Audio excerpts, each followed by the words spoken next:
All right. Hopefully I don't have this.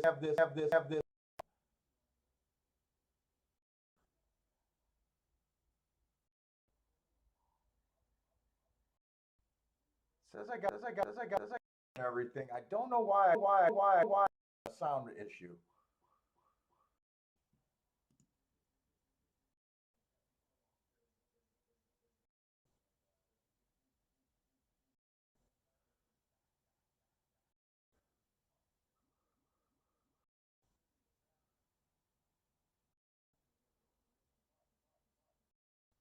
I'm just waiting in here. Check out the chat. Make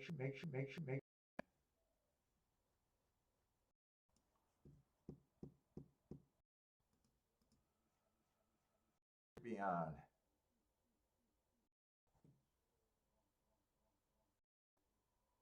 Hey, I had to reset sound problems, Jared. Put it okay. Echo.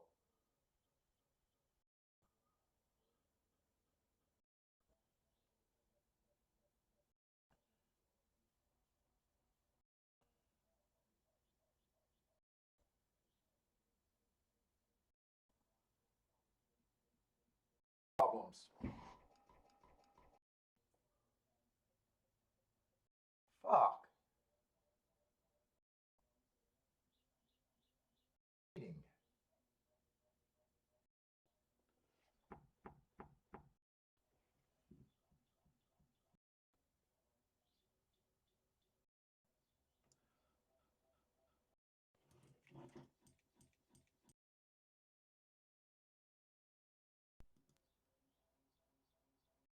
It's like it's buffer.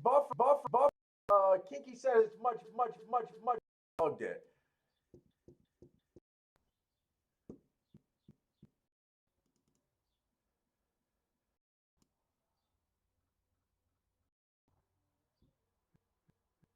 Back.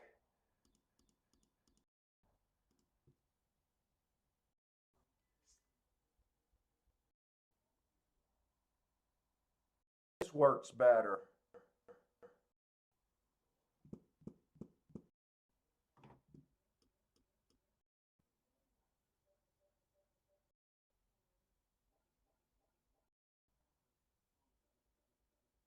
It has not got any better.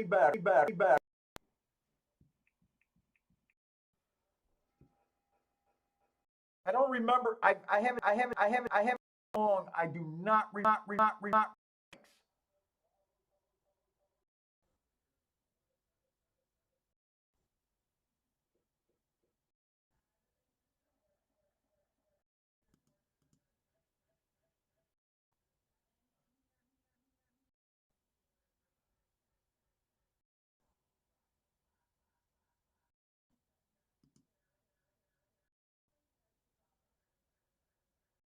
Damn it! I do not on this. I'm today.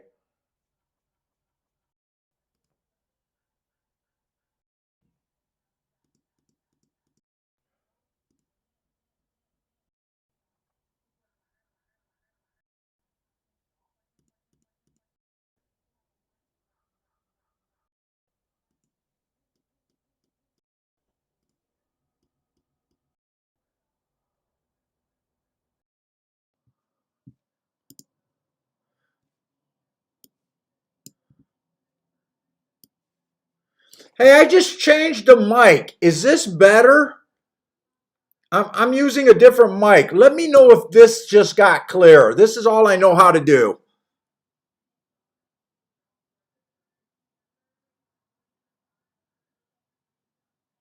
Hey, what's up, Nicholas?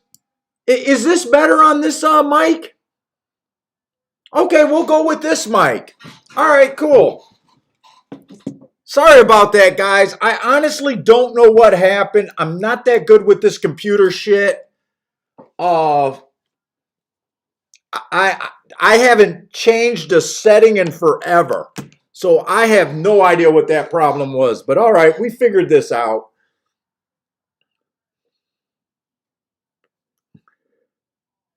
All right, let's start handicapping. We got about 8 minutes. Meadow Ally, Jared, William, John is here. Attila, Go Till. Hey, what's up, Nick C? Thank you for the super chat. Nicholas is in here. We are smoking a Drew Estate Undercrown, the blue label. Chris C, what's up, Coach? Jared, who else is in here? Kinky Capper. Okay, we got Jay is back. All right, so at least we settled that up. Hopefully this Gulfstream card is going to be okay. There's a lot of scratches today. They got the dreaded herpes over there. If you guys don't know about herpes, it's not a joke in horse racing. You know, it's super devastating, super dangerous. They got to quarantine barns. I think a lot of these scratches, from what I've seen, are just horses that might have been in contact with another horse or close approximate, close to a horse. So they're hopefully it's mostly a caution thing. So hopefully Gulfstream gets back to normal pretty soon, and it is what it is. So I got Gulfstream pretty much done. In fact, I handicap Gulfstream for the next 3 days. Oh, you like the blue labels under crown. Hey, what's up, Disco?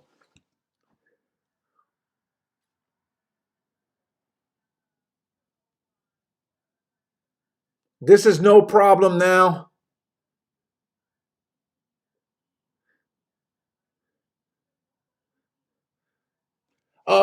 Okay, so but anyways, I wasted enough time. This is 5 furlongs on the turf, claiming 20. Oh, maiden claiming 25,000. Uh, by the way, I had a fantastic week last week. Played on the line with Parsons and Bender on Sunday. Part of it was due because of the 2 turf races last week on Sunday. I don't know if any one of you guys probably caught it. That 6th race or 7th race, the turf race, ran so far away from the profile that race just looked so odd to us. We were able to adjust and think that the track was closing, and we crushed that 9.5 exact in the last race. You guys know how much I love speed on this turf course. For the sprints, it's been like that for about 3-4 years now. It was different on Sunday. I expect it to be back, but we won't know by the time this first race is run which way to go.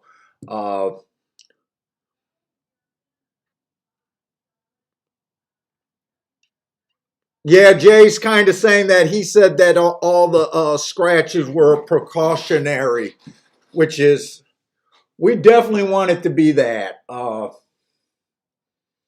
So, I'm kind of mixed on this. I want to assume that speed's going to be good, but who knows until the race is ran. This one horse, match strides with the slowest winner last race, average at the second call, slow. That was a route race. I hate route to sprint there.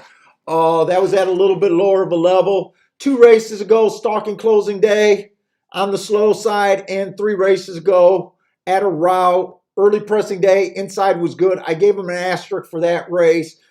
The only way this horse can win is if the pace is backing up. So I'm not crazy about him. We do have a giant favorite in this race, the 2 horse. Let me get my pop out. I'm scrambling because of the little audio trouble we have, but I'm going to try to get this back together. The 2 horse had a speed favoring track last time he ran. Got the lead, dueled. I don't mind that race at all. 1 tick slower than the fastest winner, average. I only looked at 2 horses so far, and yeah, I'd say he's probably the horse to beat. The 4 horse does not fit this race at all, in my opinion. He just doesn't. Uh,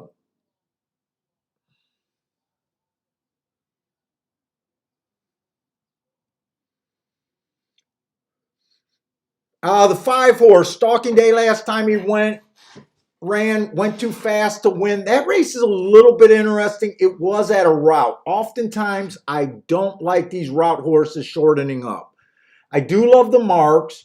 2 races ago, he was too slow. That was at a sprint race. 3 races ago, Stalking Closing Day, he was average, average, average. Only if the pace is backing up a little bit can I see him. At about 13 to 1. The 7 horse fits the usual excuse me.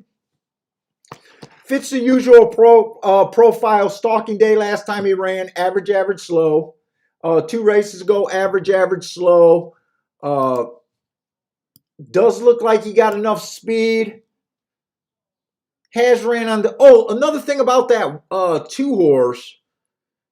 The race that I like him off of, I don't know why it took my mind so long to realize it, but it was a Turfway Park race and not a turf race.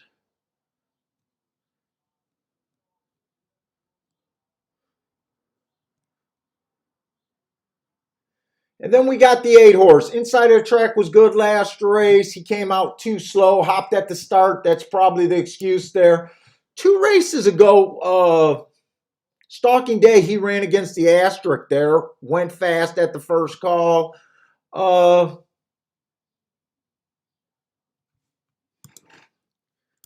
of my biggest problem with him is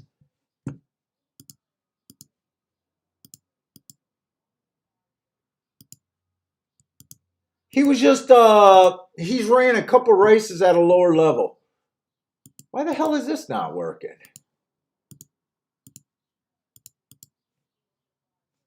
Huh. All right. I might not be able to mark up the class drops like I normally do.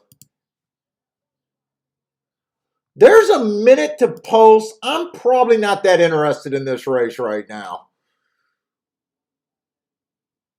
Trying to beat this 1 to 5. There's really no upside. 7 is probably the horse with the next best chance to win. 6 might be, or I'm sorry, 8 might be interesting, but I am reaching there.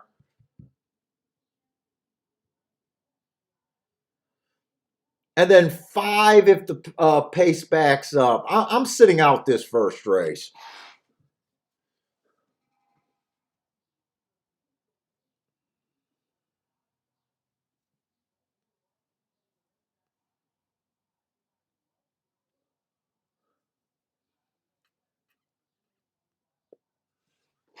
And I just got to relax after the bad entry today.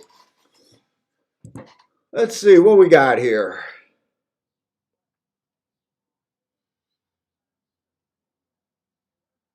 Yeah, Jay, I agree. And this is a watch and learn race. And we might not, if the 2 runs away and hide, we might not even learn that much this race.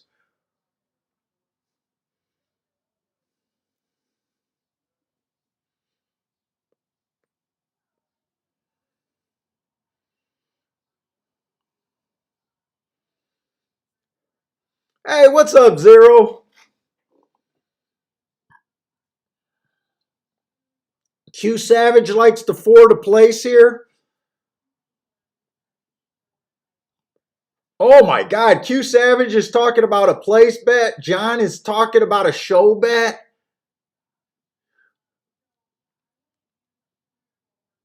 Those bets, if the 2 hits the board, probably don't have as much upside. Now, if there's a bridge jumper and the 2 misses the board, those 2 bets have huge upside.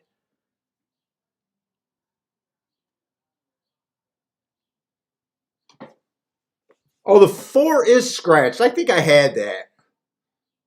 No, the 4 did not scratch. The 4 missed the break. I'm looking at the 4. By the way, the race has started.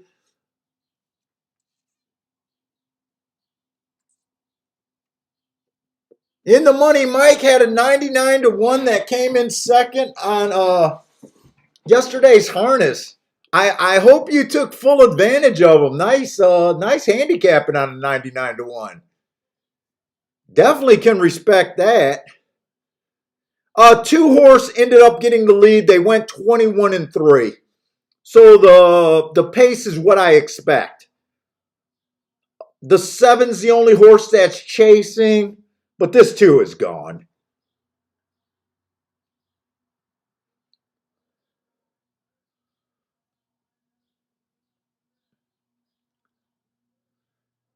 So the biggest thing that I noticed, if you guys were paying attention on Sunday's card when I said it looked like the track changed, the first thing that tipped me off, I want to say that the first turf race, the first turf sprint race that day, I think there was only 2. So I had to make this decision and adjustment very quick.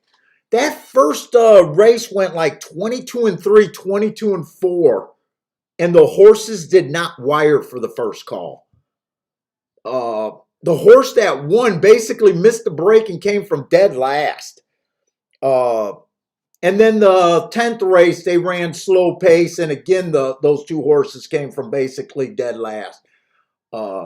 This race right here, I mean, we can't take much from a 2 to 5 going wire to wire or 1 to 5, whatever he ended up being. But at least the pace was what we expect. You know, usually they go sub 22 at the first call. So at least that makes sense to me. I don't know how many turf sprints we got today, but at least that one looked right.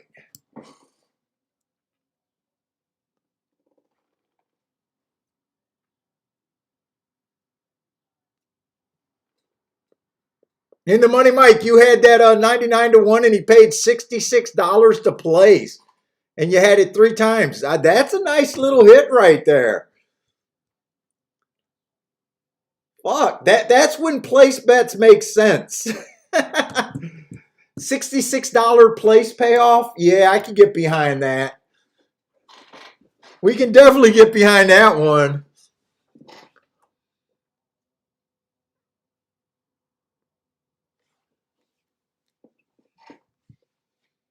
So Tampa, I said I'm only interested in the turf routes today.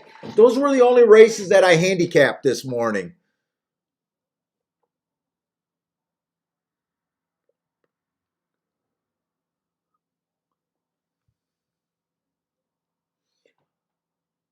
And they're already on the track. It's a minute to post. They're making that slow walk to the track. I'm not going to be able to. Pretty much the bias I'm looking at there is they're coming off the pace. Uh, that's what I'm looking for. That's been working. I'm not going to have time to look up the hard numbers. This one horse, stalking closing last race, slow average. Nice little stalking move there. The 2 horse, stalking closing day. Last time he ran, he was a stalker. Yeah, he was just slow. I don't know if you could call him a stalker closer that day. He was just behind everyone, stayed behind. 2 races go on a stalking closing day. He was slow, but at least he made a move and finished 3 by 3.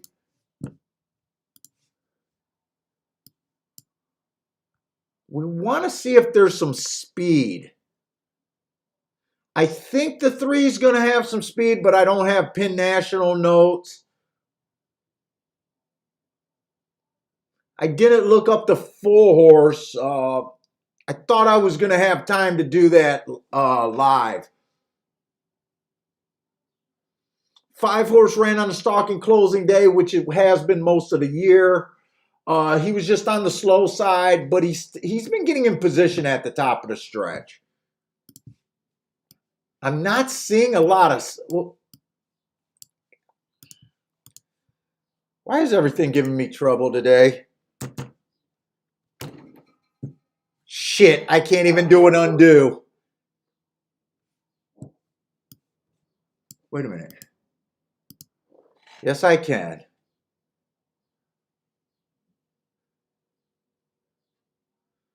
Six horses being bet.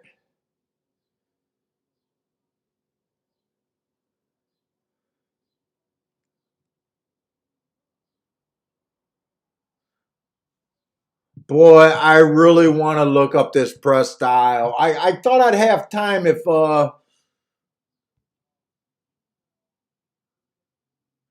press style for most of the meet, speed has been completely dead. All right, we finally got to the speed, the 10. The 10, the 8, the 9 and 10 has a speed. The 10's marked incredibly, but I don't think he fits this track.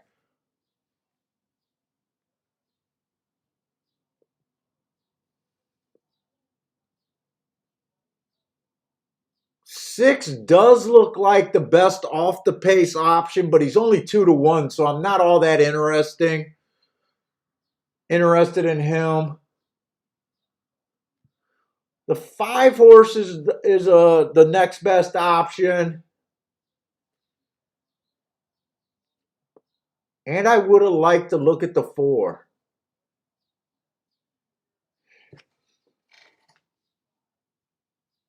You know what? I'm not going to play this race. I don't see a lot of upside. I basically think the 6 is the best option. And then I like the 2 a little bit, the 4 a little bit, the 5 a little bit, and the 10 a little bit. But these, you know what? I'm just going to use the excuse that we got off to a bad start. These races came up on top of each other. And I'm sitting this one out also. Because they're getting to the gate, and I'm still not sure how I would bet this race. The 6 is a low. The 10 is just 4-1 with the wrong running style, but he's the best marked horse. 5's 9-2, not a ton of upside. The 2 is 6-1. The 4 horse is the only horse that if he wins,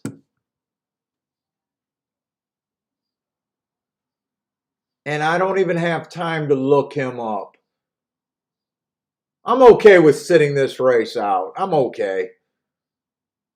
I'll be able to relax right after this race, and we'll be able to really look at these races.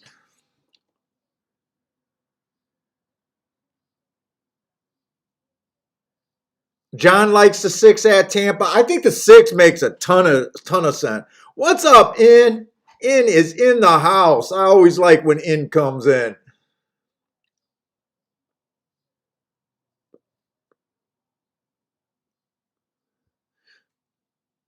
Jay likes the 2 and the 9 over there at Tampa. Let's see. They're off right now. 10 is rating today, so 10 might come into play. He's actually off the pace today. Wow, he's way farther back than I ever expected. They let the 7 get the lead here. Huh. They did go fast. They went 23 at the first call.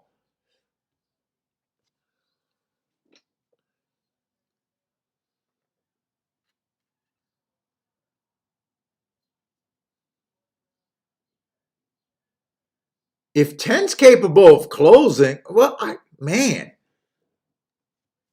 he just looks like he's not interested in this race today.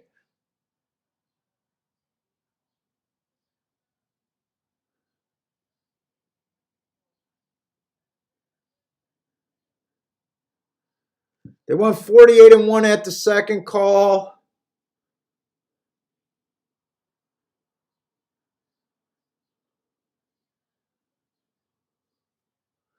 Six is getting the lead now. 6 is drawing off. 6 is gone. 6 is gone. It's 6-9-10 or 6-5-10. Oh no, that's not the. That's the 3 horse that's rallied for second. So it's 5-3-6. 5-3-6.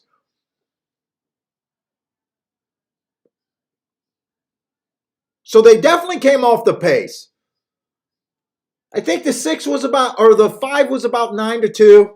Boy, I really got to settle down right now. Everything came off the backside, so I definitely like what I seen there. I just didn't have enough time to really think that through.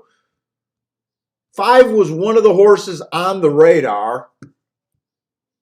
I think when I was trying to lay out which choice he was about my third best option, second or third best option, I was thinking. I thought 6 was the top close off the pace horse, and then I said I think the 5 was the next best, but I'm not going to be that worked up. Who was a 3? Wow, 3, 36-1. 10 was just dead. 10 was just dead money. Oh, 6 ended up being even money, so there was no way I would have bet him.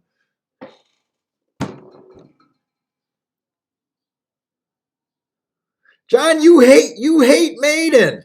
Oh shit, Rob Glass. The wife is away. I was thinking about Turfway Park and doing a Turfway Park show.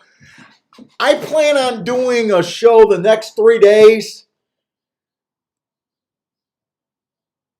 I don't know if I got the energy to look at Turfway Park. By the way, Friday was a good night at Turfway Park, and I needed Friday to be good because I had a terrible Friday during the show with that second-itis.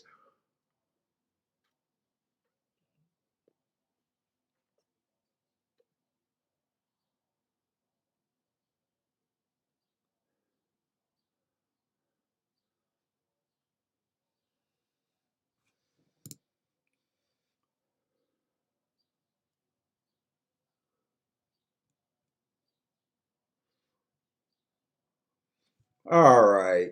So I'm at Tampa. I'm only interested in the third race, which just ran. I'm a bit interested in the fifth race to at least look at.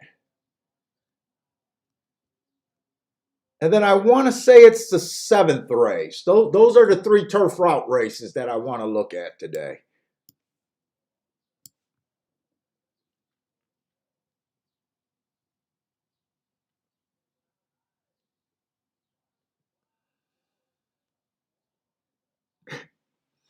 Damien wants to do Turfway and send me a pizza. You know, the one thing about Turfway, it's a track where I either have a huge day, where I usually basically, hit really good, or it's a bad day. It's never like you're just walking away with 200 or 300 bucks at a Turfway Park on any given night. It's either a home run or it's either bad. That's one thing about Turfway Park for me, anyways.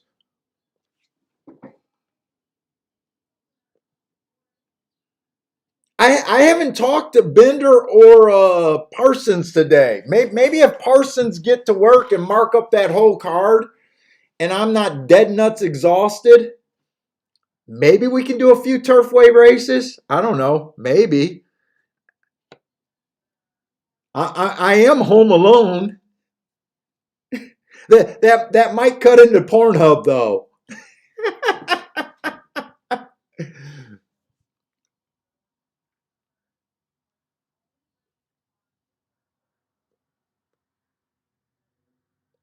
Yippee.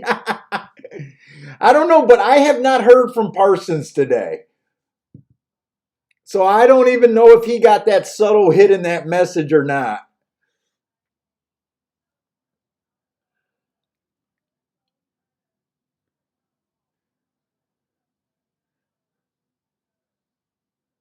And what do we have here at Gulfstream? We basically got a 1, 2, 3, 4. We got a 4-horse race.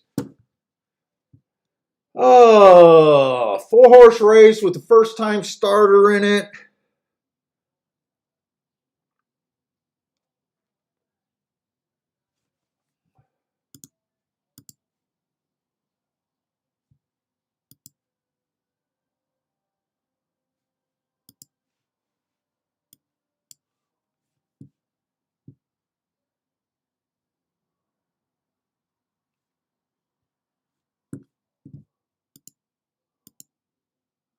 I wonder why my marker's not working.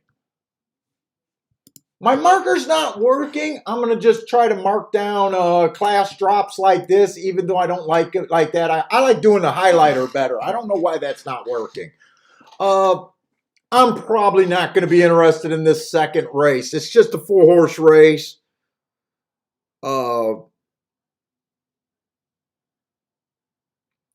We'll see. I'm probably not going to be interested in this though. One's a first time starter. I just don't do anything with first time starters. The 2-horse is basically dropping in class again. He has only ran 2 races. He's lightly raced. 2 races ago, he was average, average, average. Not a bad race. It was just average. Got in position at the top of the stretch, improved from his first race out. Uh, was the improvement just because it was a second race out, or was it because of the slight, a little drop in class? Uh, his first race out, I wouldn't hold it against him, but it wasn't terrible. The 5-horse was just slow, slow, slow last race. Wasn't that far off in getting position at the top of the stretch last race. He's been improving. I don't think he's impossible. It's probably just not going to be a race with any real upside. The 6-horse, stalking closing day last race. He was basically a stalker, went fast for the first call, average, average. He might be, he has the look of the only horse here that has a little bit of front running ability. 2 races ago, he went against the bad rail stalking day. He went fast for the first 2 calls before getting tired. That was in a stakes, a little $100,000 stakes. So the barn thought to put him in that race before he even broke his maiden. God, I might have to go get some water.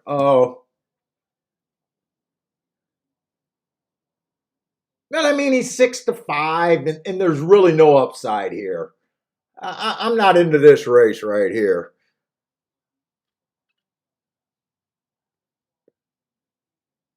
Hey Jay, don't freaking ask. Don't ask, Jay. Don't ask. Just light it up and smoke it. Don't ask your girlfriend if you can smoke in the house. just do it. That's my recommendation. Hey, what's up, Frankie Tubbs? Now I only smoke cigars in the house. I really only smoke cigars. So usually, and we mostly have wood floors everywhere. We don't have a lot of carpet and fabrics, like that sort of things to hold the smoke in. Uh, so it does tend to air out. But if I smoke them every day, it wouldn't air out. Uh, but don't ask for permission. You know the answer to that is just going to be straight up no.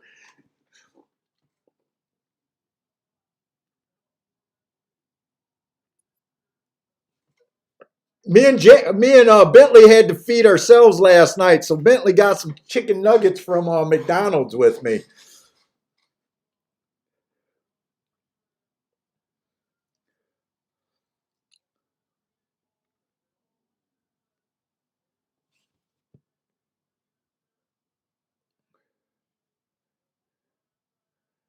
Who else is in here? Are you guys planning on playing this race? I just don't believe these races give enough upside. I'm always amazed how many times TVG recommends just taking an all in a race like this.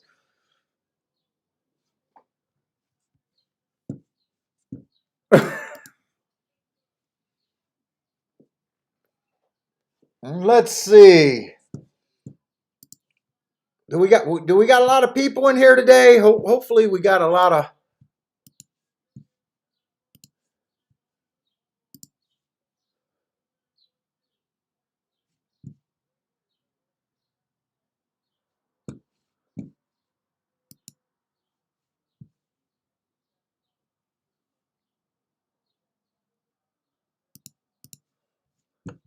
Yeah, I'm not messing with this right now. Has anyone had any really good hits over the weekend or anything? If you guys hit something special, man, this is the time. Brag. Throw it up there. We ain't got we on this race. If you guys new to the show or got questions or just got something to bullshit about, throw it up in the chat right now. There's really nothing here to talk about. I'm just filling time right here.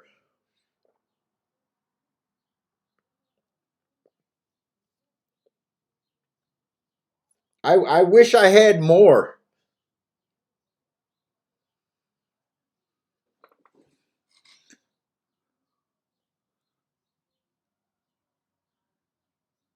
You got disqualified off an exacta that would have paid your mortgage? Man, that's rough. Nick C last Monday hit a early pick. Nice. That's a respectable ticket right there. $20 ticket turned it into 1,100. Nice, Nick C. Donald, I went to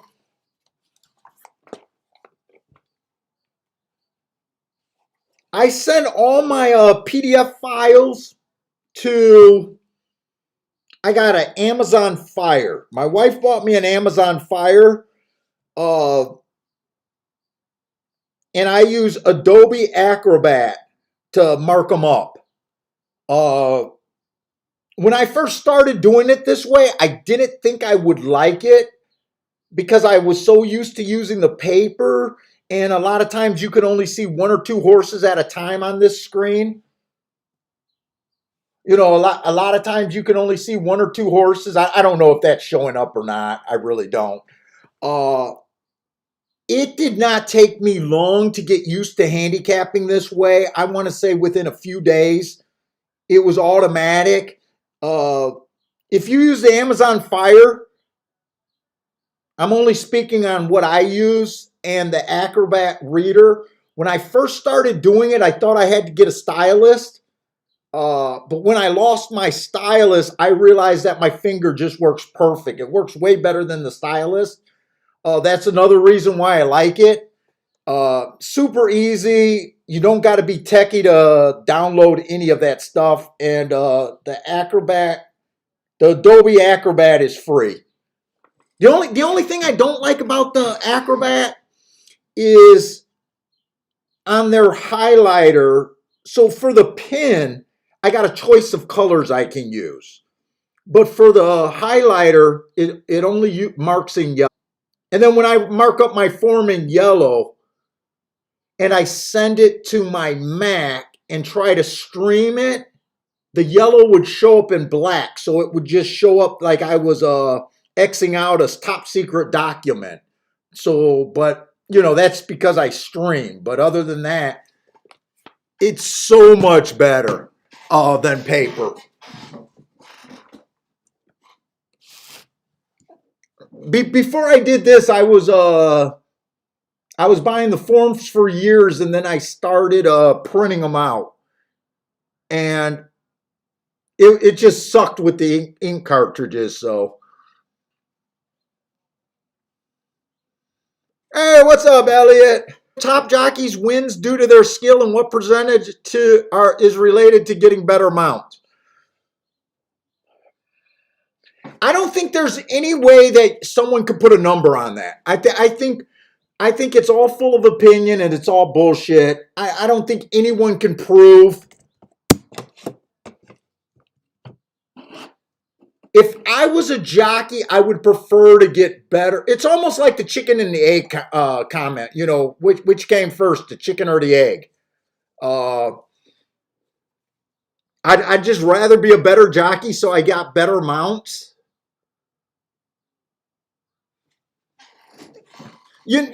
My overall theory is, as soon as you put a person on top of a horse, the horse is automatically worse. There's a few races that I can say, oh, it looks like the jockey really made the difference in a race. And I could just be a jockey hater where I don't give them enough credit. I mean, there will be a few races where I say it looks like a jockey picked up and carried that horse across the line, or that was a brilliant run. As far as saying which how could I put a percentage or how much it makes a difference? Elliot, you've been here a super long time, and you know that I never look at jockeys before the race. So that just shows you kind of what I think, they bring to the table. But I'm not that stupid to say that, better jockeys probably give better rides more often than not. To me, it's just for the, top 10 jockeys at every track, any of them is capable of giving you a brilliant ride one race and the next race giving you a terrible ride. Even Irad, people bitch about their rides, right? Even Irad, you know, people bitch.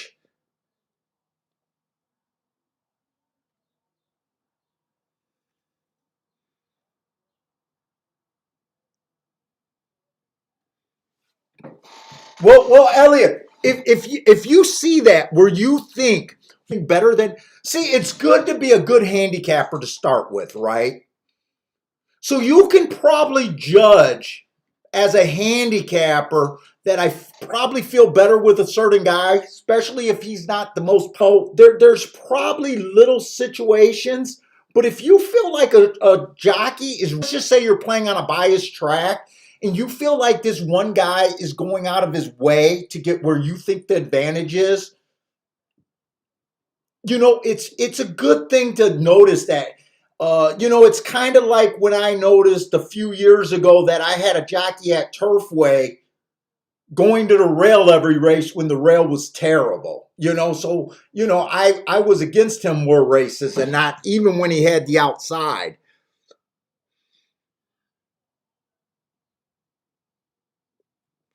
And this Gulfstream race is off.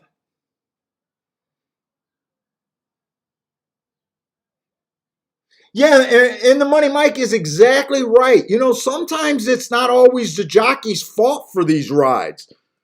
They got a boss. They're an independent contractor.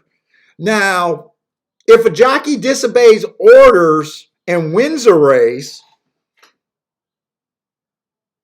it's probably good for him and the owner. But some of these jockeys got to listen to what the owner says and ride, maybe how he doesn't want to ride.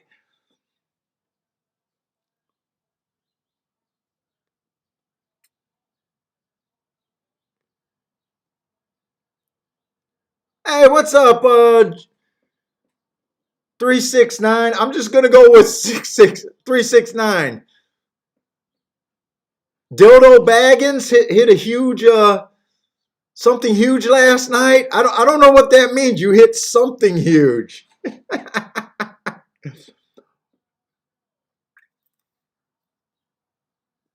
I'm hoping it's a huge bet.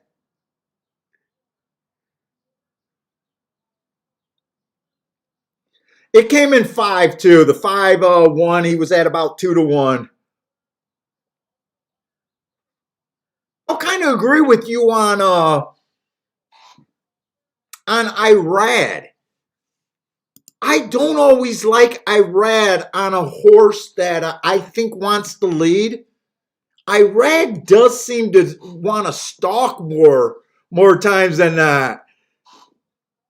My wife's fat. Dude, I was gonna say, did you pick up a huge ass at the bar or something? when you said you hit something huge last night. That was the first thought that went in my mind too.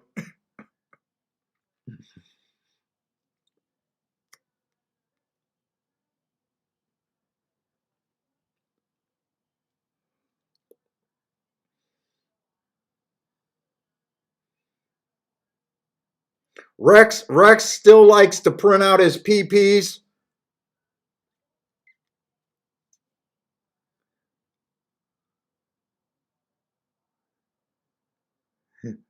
They say the real skilled jockey can make it look like he's pushing the horse while holding it back.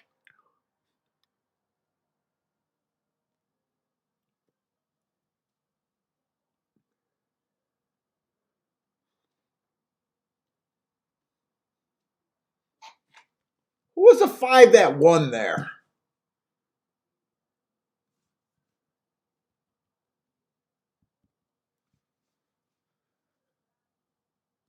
I was not even really paying attention to that race. I don't really know if he wired, stalked, or closed.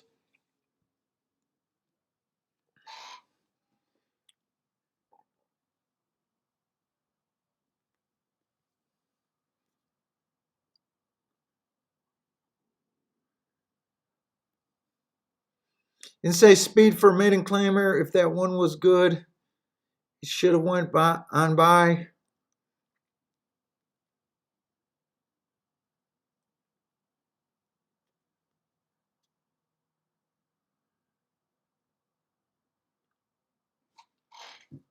And let me just get the tic-tac-toe board up while I got a nice big old sheet of paper here. What is this?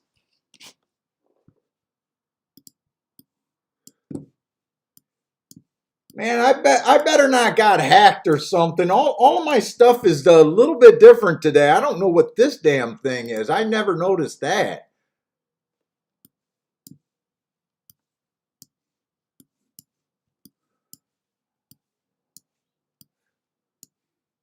Right now, I'm going to leave this second race off the tic-tac-toe board. There was only 4 horses in that race. It's not worth including in the profile at this time. It really isn't. The 5 was in the 3 hole. The widest horse would have been the 4 hole. It's not enough. It's not worth throwing in a profile. Executive decision there.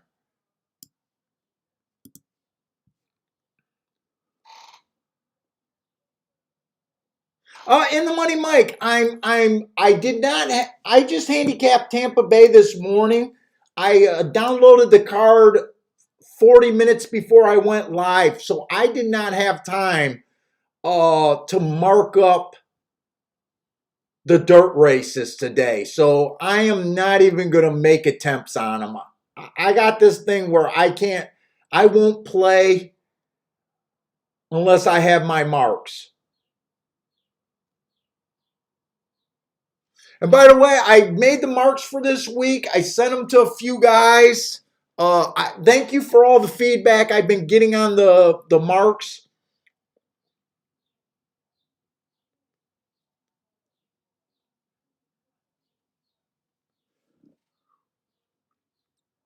I think I will be offering them very soon.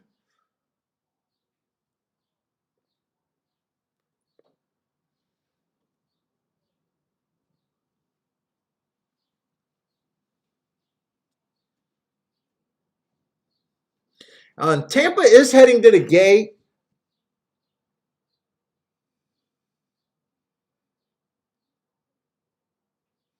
And you know what? I just realized if you guys are playing with the fairgrounds marks, I forgot to add up the new bias sheets at fairgrounds. I'll get around to doing that tonight. Hopefully, you guys. Part of my really good weekend was based on fairgrounds play. That 17-1 on Sunday was an easy catch. That 1-3 exacta was a big hit. That paid like 74-1. That was on the turf there. Stalkers and closers. That turf at Fairgrounds is playing just like Tampa Bay. I want to say I had one more race over there at Tampa Bay. But the bias reports were gold this last weekend at Fairgrounds.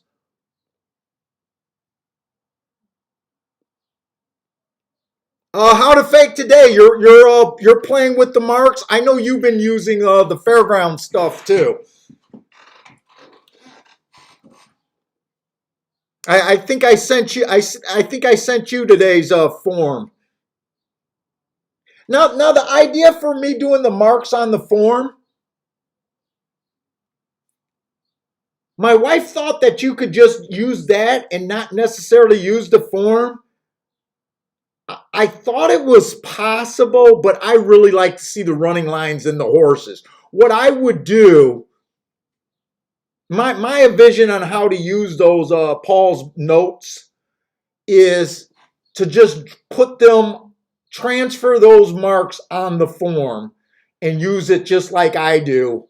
Uh, is I would recommend. I think that's the best way to use them. That way you can see the running line, the class, and everything.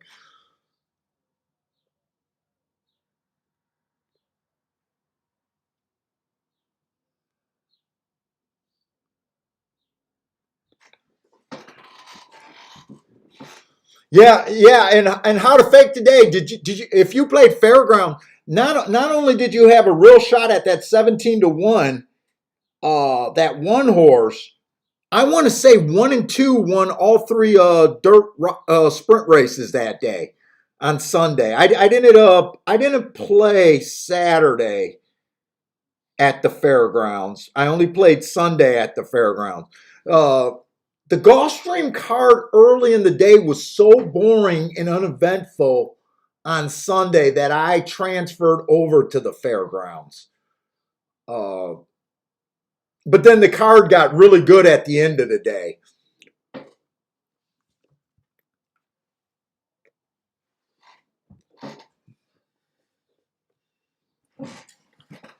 Kind of like so far today, the card's been kind of uneventful and on the boring side. We're hoping to find something.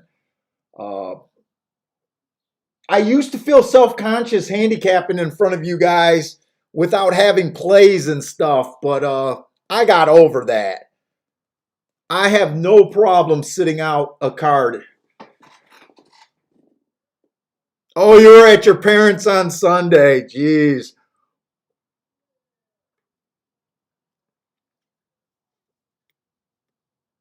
And I still haven't seen Bender or Parsons in the chat room, so I guess they're busy.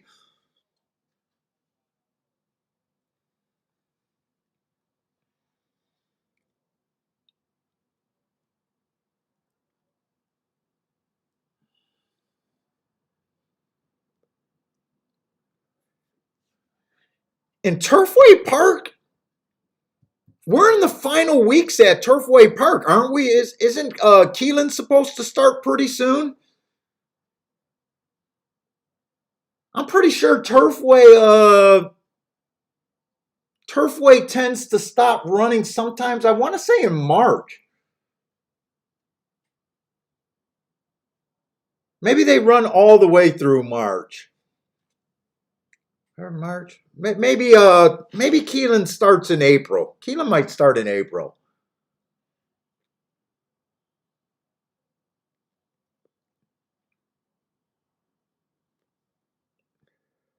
April 2nd? Yeah, that sounds right now that I'm thinking about it. Now, traditionally at Turfway Park, I usually stop playing even when I played Turfway Park and that was my most serious action.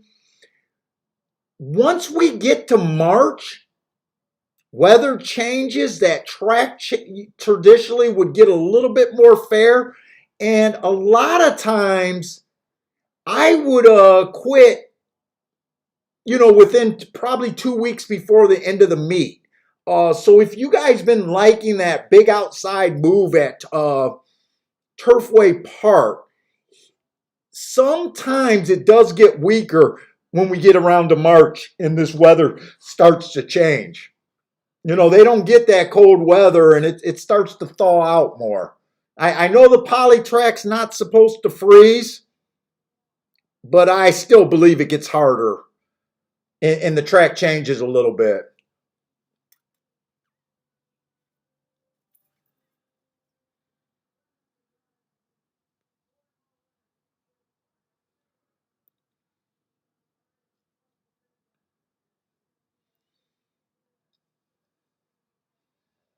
I think Indiana's gearing to start up, and the hostess, that girl, that pretty blonde, was showing off her T-shirts on Twitter today.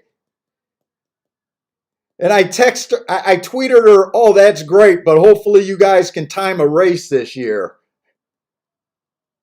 I liked Indiana last year. I was just really annoyed with Indiana. Not They were the worst track for timing races.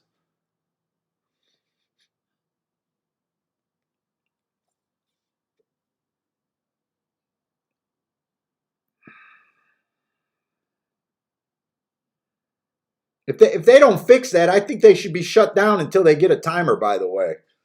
That's how pissed I was at them by the end of last year. To me, if you can't give us the basic information, you shouldn't be racing. I really don't care about your t-shirt. It was a cute t-shirt too. It was actually a nice t-shirt.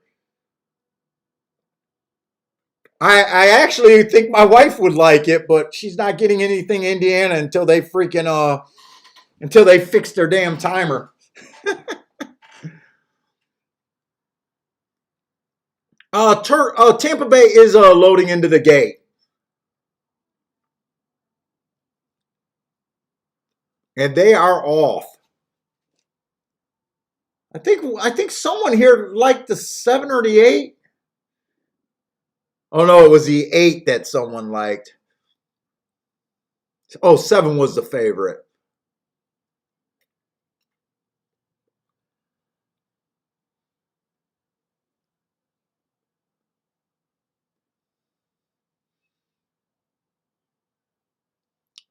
$22-4 at the first call. 7 looks like he got pretty good control of this race. He has about a length and a half, probably two and a half length lead over the 4 right now. 2 looks like he's kind of giving it up. 7 just looks gone. He got a little bit wobbly, but he's still pulling away while he's wobbly. One's the only horse that's coming. It looks like this is going to be 7-1. 9-5 over 3-1. I couldn't tell who got third. Yeah, 7-1 gate to wire.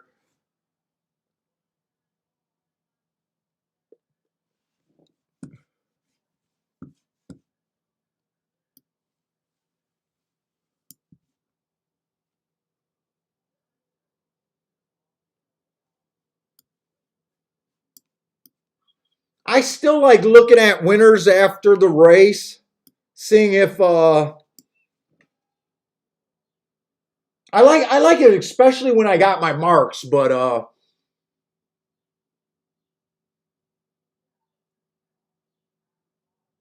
this horse they thought had some potential. They started him in a stakes race his first time out, but he hasn't raced since March 2020.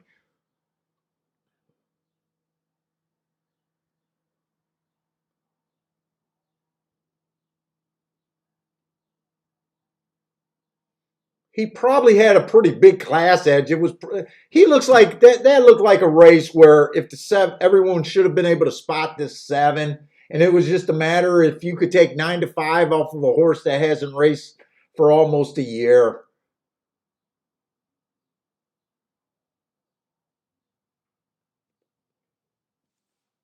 That was the mystery of that race for the most part. All right, we got the third race at Gulfstream, and at least we got a full field of 7. It is a turf race. Uh, Jared bet the 7. Jared had 100 on the 7. That must have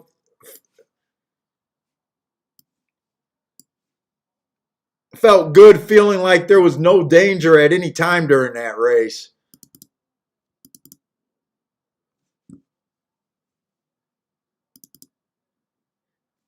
All right, Gulfstream Park. We do have a turf route here. For the most part, the turf route's been playing pretty fair. Stalkers have a huge advantage. They're winning 47%. I tend to struggle on just a stalker track. There's no difference between being a front end horse wiring or closing here. They're wiring 24%. They're closing 29%. Post positions have been pretty fair. Uh, so I keep saying this is the surface that I'm least excited about at Gulfstream.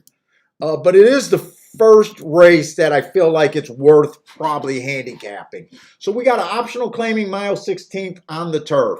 This one horse last race, slow, slow, slow. 2 races ago, the rail was bad. He had the 10 hole, didn't bother him. Slow, average, average. 3 races ago, average, average, average. He just looks like a one-run closer to me. At this level of 16,000, he's having a hard time getting in position at the top of the stretch. He did a much better job at the lower levels at 12.5 non-winners of 3 lifetime. So I'm not that excited about him. Let's see what else is in the race. The 2 horse, inside early pressing day last time he ran. He had the 4 hole. I gave him an asterisk. He matched strides with the slowest winner, average, average. That was a dirt race. Last 4 races actually been on the dirt.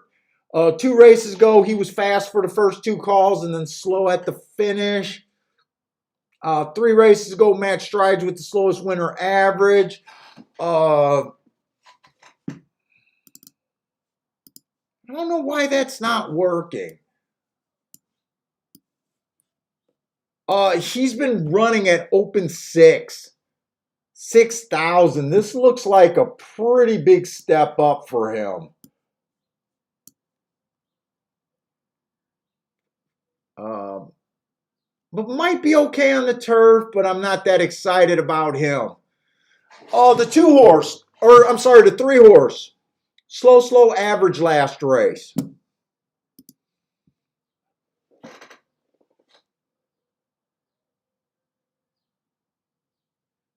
I don't think that's that bad of a race. He actually ran one of his best speed figures according to Brisnet.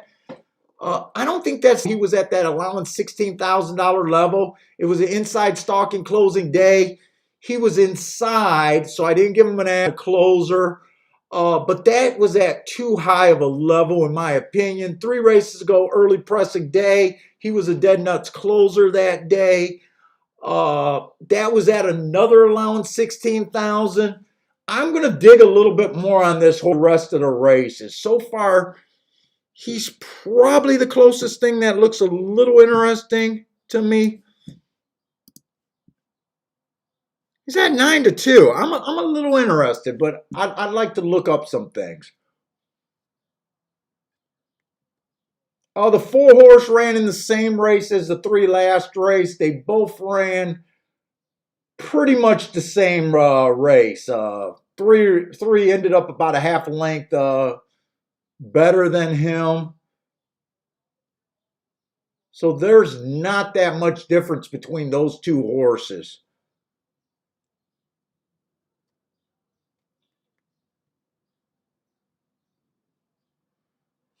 Who is this? The 5 horse? I'm losing track of my numbers right now.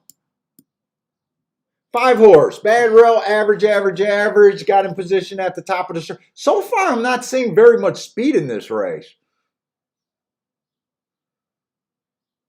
5 looks like, yeah, I was going to say 5 looks like he's going to get some play.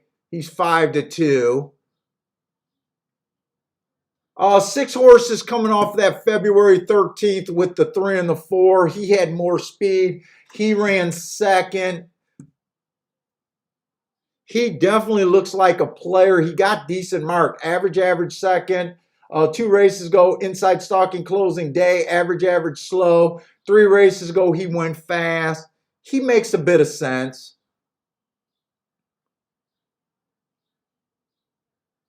7's coming out of that same February 13th race. I love these races where everyone's coming off the same race.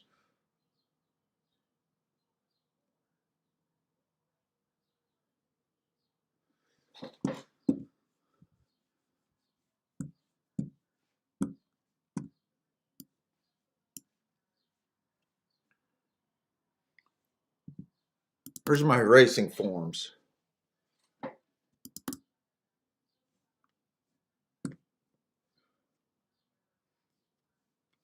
January 21.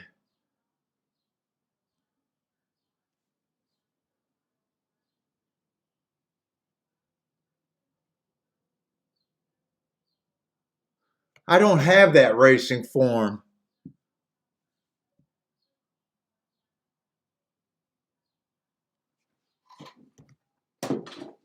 Let me see if my other computer is working.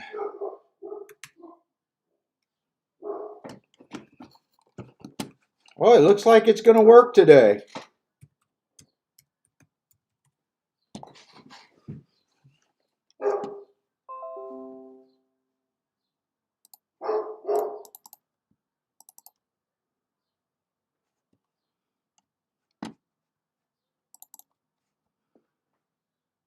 Let me see if January 21.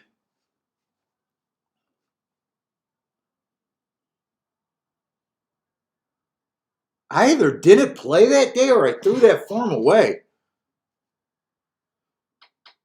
12/24.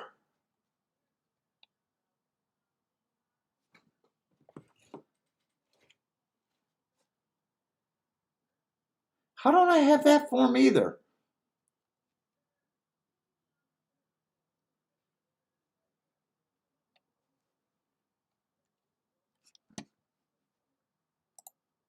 Fuck, is there a way to check my trash? Where's my trash on this dumb thing?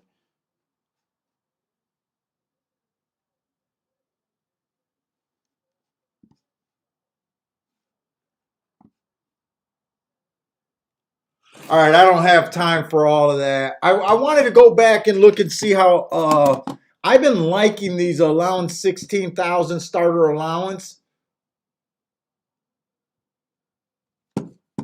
I am running out of time, so I'm a little interested in the 3, the 4,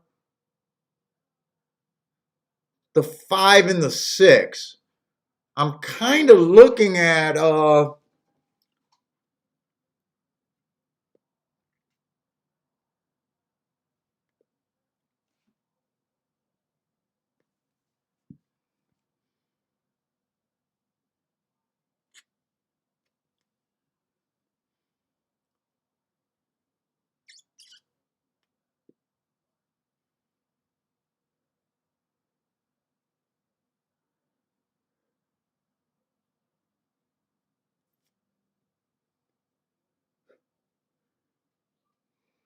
I like 3, 4, 5, 6. I'm just not sure.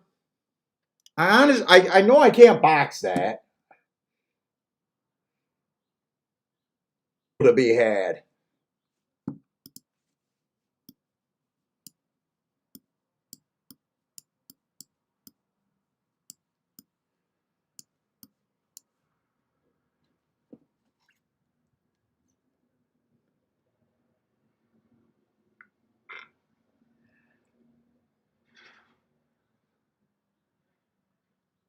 Ah, shit. Next field is not the best field.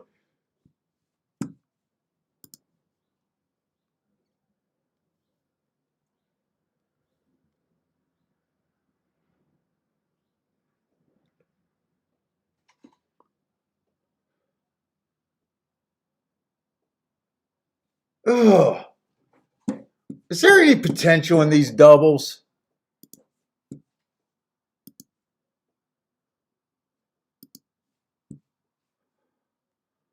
Let's see if they quickly give me the probables here. Wow, they gave me the doubles quick.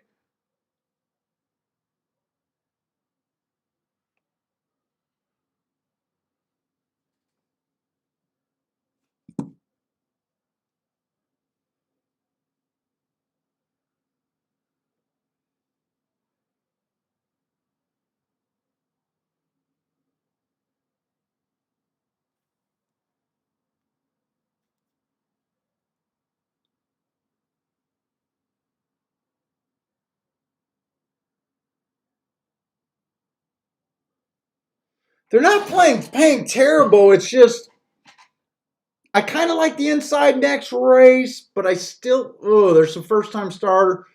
This is not the best race for me to go.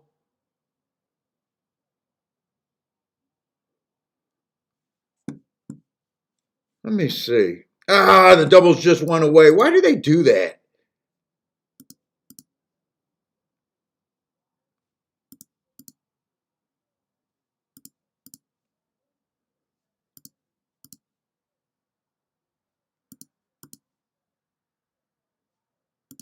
you hurry up and just give me the damn doubles?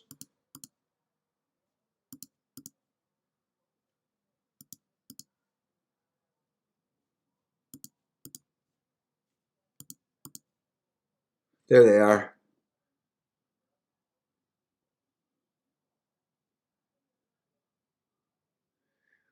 If you beat the 6 next race, they're just now getting on the turf.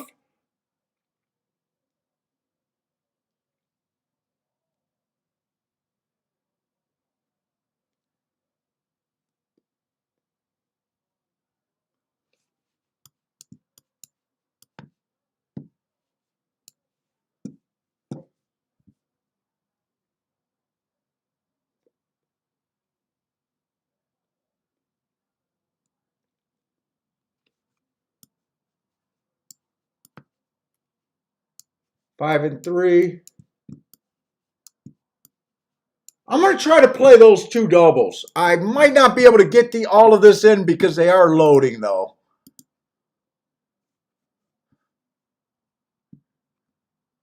3, 4, 5, 6 to the 1 and 2.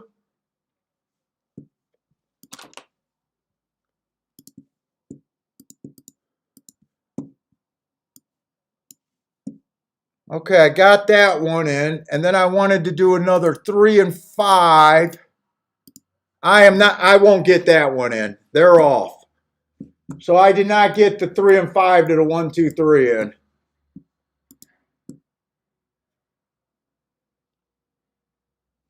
And I want a 6, not the 5. I did want to do it with the 6. 6 was the front speed horse. I was thinking it was a 5. So that would have been a mispunch ticket anyways, but that's all right. I just did some $10 doubles and that was it. 7 got the lead there. Wow, I was not expecting that. Who's the 7 horse? Boy, I couldn't put this horse on the lead. Am I looking at the right race? Am I looking at the right race? How does this 7 get the lead?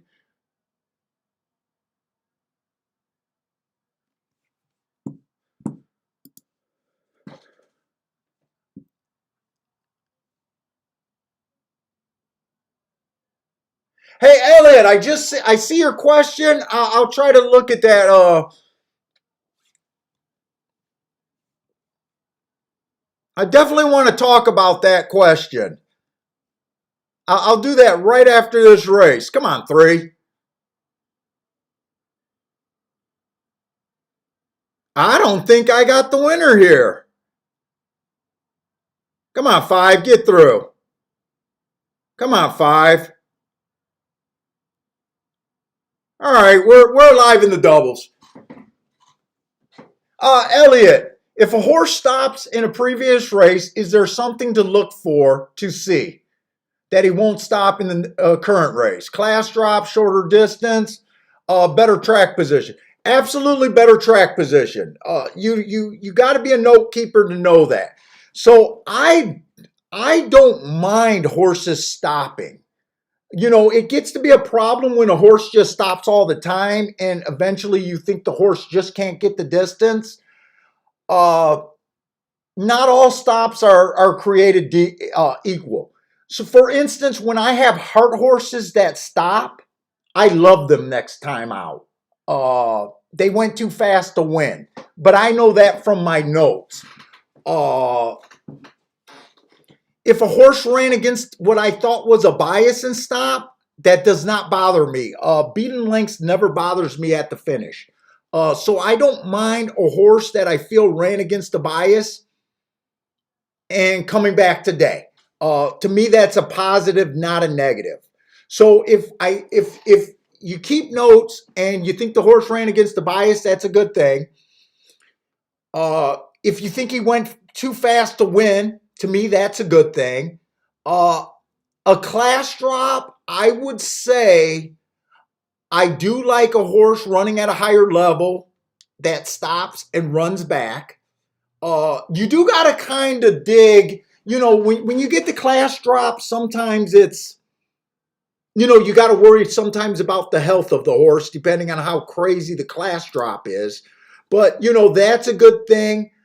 The distance thing is when you say a shorter distance, I like it as long as they're in my sprint category. So for instance, let's just say a router showed really good speed and he drops his next race, but it's a sprint race. I'm not crazy about that angle unless there's no other, true sprint speed horses, right? But let's just say, it was a 7 furlong race. He quit, and now he's dropping to a 6 or a 5. That does not bother me. So I consider all of those sprints. So as long as he stays in the same category. But I like looking at the pace. So if I think a horse ran a really good up on the pace and he quit, I never let the beaten lengths at the finish. To me, that's the least important of part of the race. Discourage me. So I don't mind seeing horses that lose by 20 lengths after a speed and stop. To me, sometimes those are the best bets in racing. So, like everything in horse racing and handicapping, the answer is it depends. But, the better notes you keep, it would make you more confident, not less confident. Just like the class drops can make you more confident, not less confident. And I think one of the horses that we bet fell off the horse. I want to say the 6 horse fell off. That's why the 7 horse had the lead there. I just spotted that out of the corner of my eye. I'm pretty sure it was the 6 horse that fell off. Yeah, to me, a lot of handicapping is very simple. The first thing you want to do is kind of cement your theories on racing.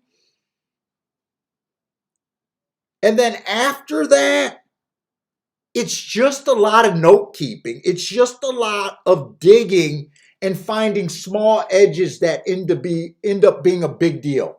Uh, you know.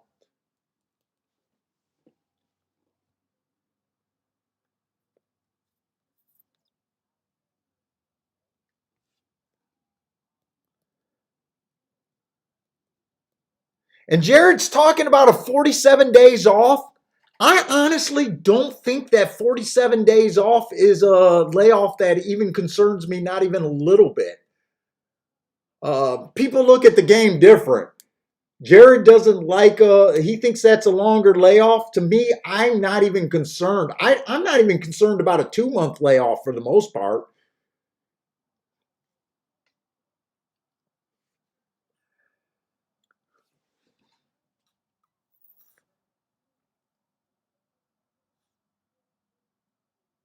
Was that another Irad horse, the 5?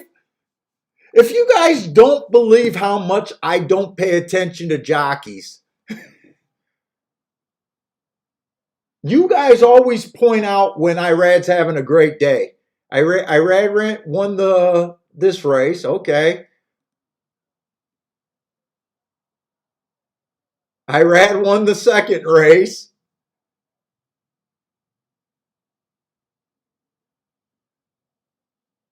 Yeah, Irad won every race today. I don't even notice that. You guys always point that out for me. Irad's been on fire since he punched that dude.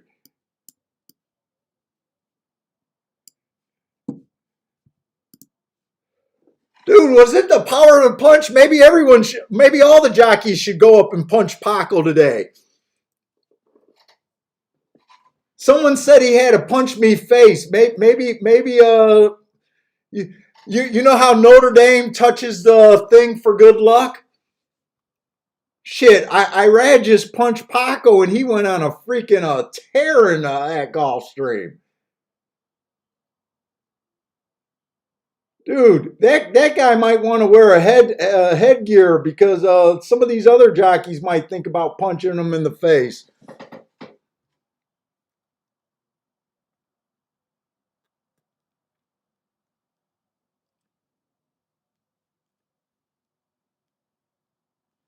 Now I wish I would have got this second bet in. I wish I would have did this bet first.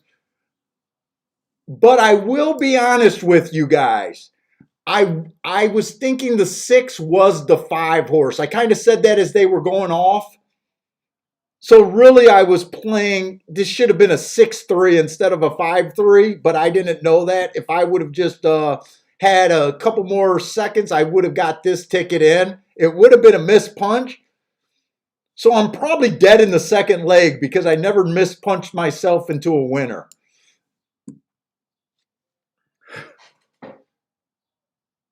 Okay, Tampa 5th race is a route. I definitely want to look at that. And thank you, How to Fake today. We definitely want to look at, God, there's just not any time. That's the biggest thing.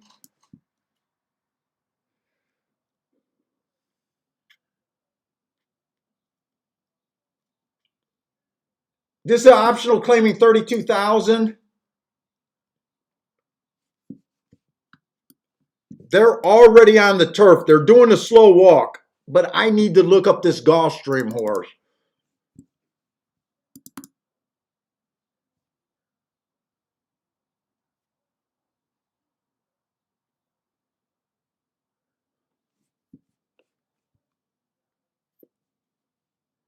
That was an early pressing day. I'm giving this horse an asterisk because he tried to be a closer. He got in position at a higher class.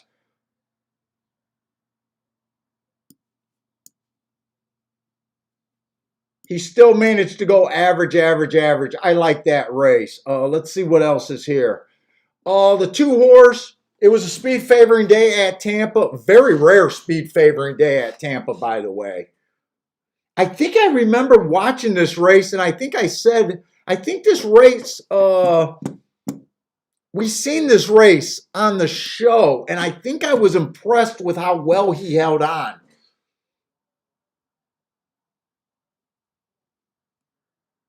I think it was him. I knew there was a Tampa shipper that or not a Tampa shipper, a Turfway Park shipper there that I was impressed with.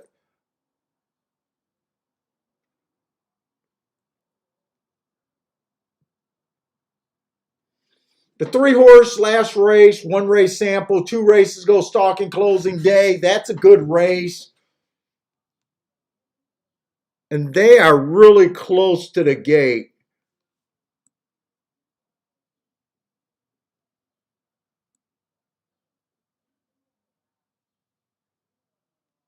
The 5s I'm just against because I think he's going to show speed here. The 6 I'm against because he's going to show speed here.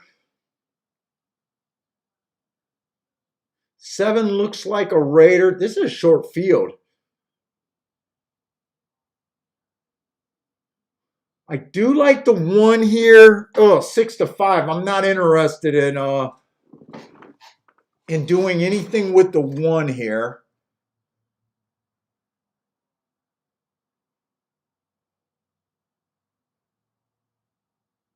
I said the 3 I'm a little interested in. I'm just now seeing that this horse is more a sprinter than a router.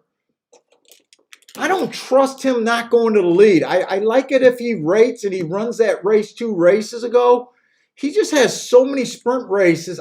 Man, he might be too fast too early.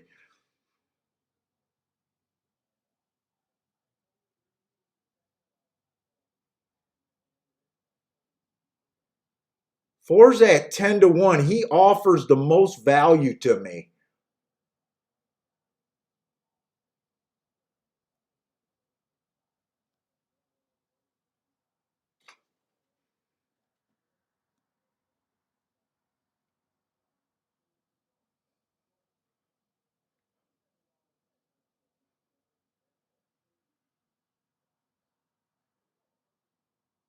Four's the only horse I can justify taking a shot on.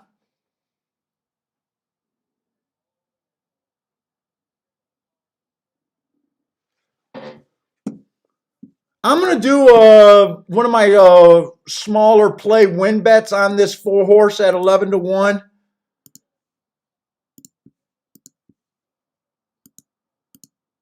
Let's see, we'll get that in, no problem. And then I'm going to wheel them in second. I'm going to do exacta with the 1, the 3, and the 7 on top of the 4. I should be able to get that in. Yes, I got that in. So all I did here in my play bet category, I did the 4 to win, 1, 3, and 7, and they're off now. 1, 3, and 7 on top of the 4 is all I was able to do there. John took the 4 also. Hopefully this 4 can run.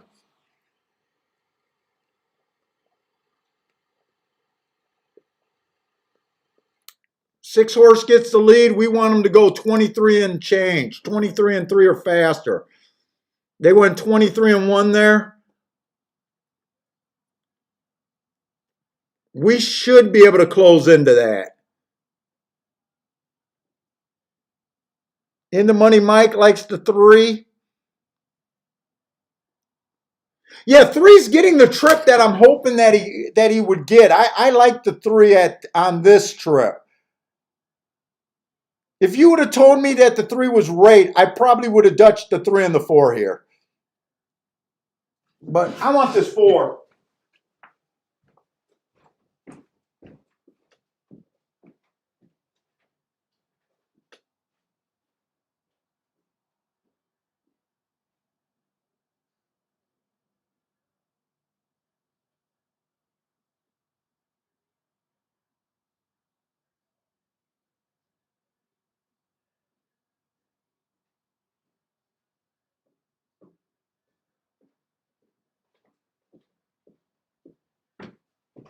Come on, I think this 4 got some run, doesn't he? Oh, this race is over?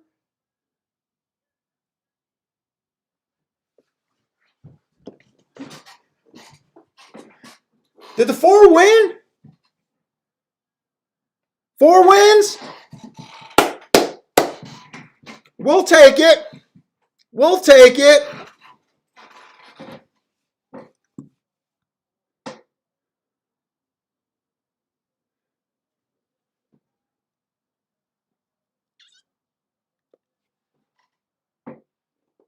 Yeah, we can pick winners every now and then, Jared. Every now and then.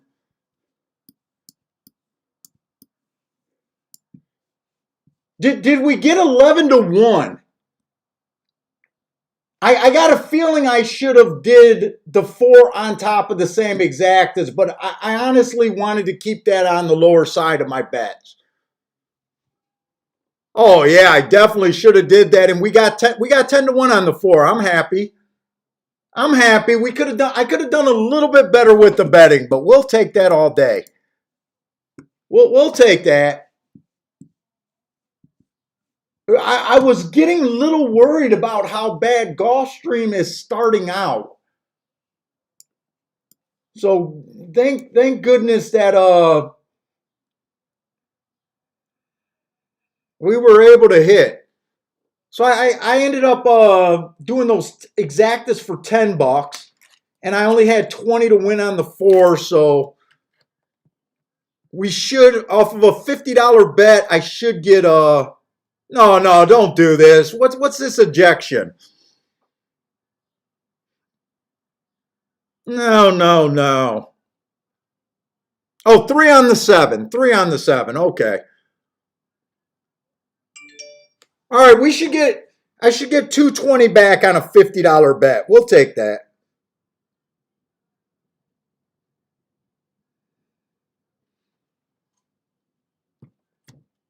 Jared hit that for $500. Nice, Jared.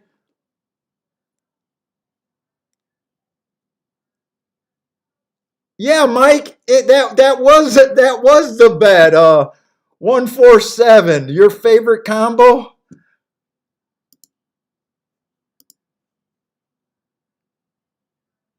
369. Dude, I've been a legend in my own mind for years.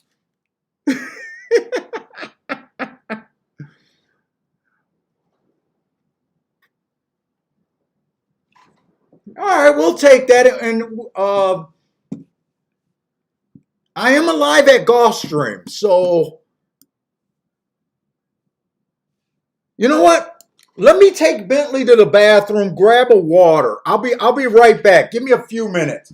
The wife's, by the way, the wife's in Vegas today. Bentley,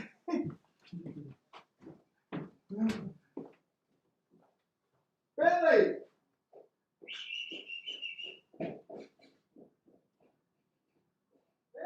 where are you? Yeah, we should go by. Come on, guy.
Oh boy.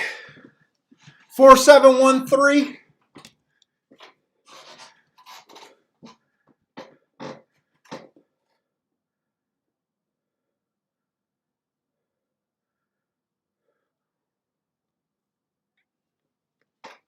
Yeah, my wife's probably playing penny stocks right now.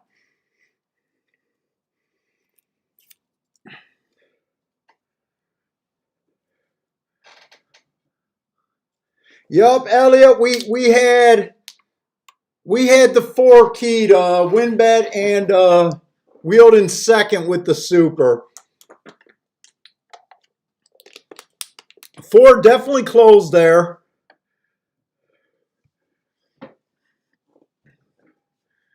I'm only alive to the one and two here, and I haven't. Let me go back to see if these are even. I think they're just both paying about 20 to 1.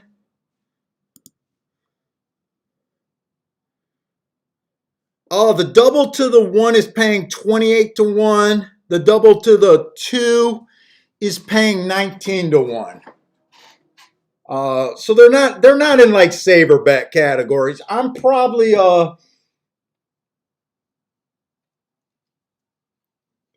let's see, let me get to the right race. I don't think I'm going to do any savers. We got a min claiming 50,000. I'm just playing the inside. We know how strong the inside's been at Gulfstream. Uh, the 1 is running at the same level. Inside of the track was good last race. He was looks like he was second best. 2 races ago, 1 race sample, 3 races ago, he ran at the bias. I think he makes a little bit of sense. I played the 2. I just think he can improve from that race, and he has the inside. I would like to be alive to the 3 and the 4 here, but no, it was just the 3, just the 3. But that's just because of the inside. The 3, 4, 5 are all first timers. I got nothing on them. The 6, I like his last race. I'm hoping the rail's good. I'm hoping he can't cross over. And I'm really just hoping that the 1 gets the best trip out of here. But I'm not going to double down. I'm not going to do any savers.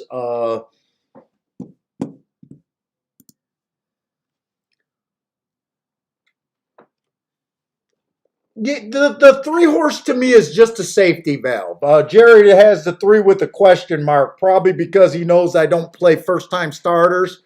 It's just a first time starter that might have speed.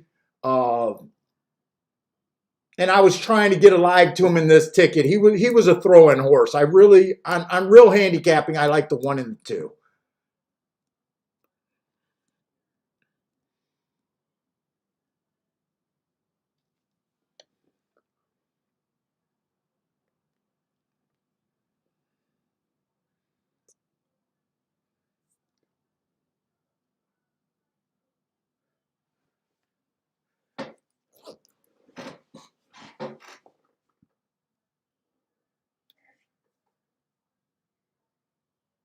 Oh, we got 2 dirt sprints back to back, huh?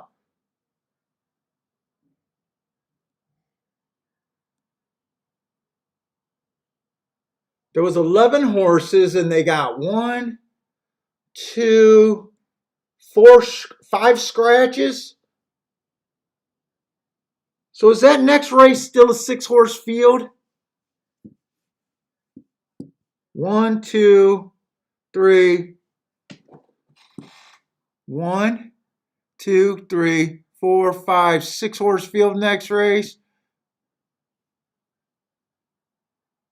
The 5's going to be in the 2 hole.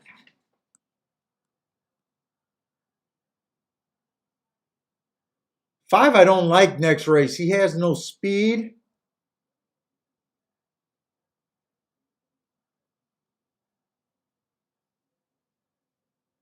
Wow, 9 looks a little tempting, but he's not inside. 1 doesn't have any speed next race. I'm just looking at the next race. I still don't think I'm going to do a double here.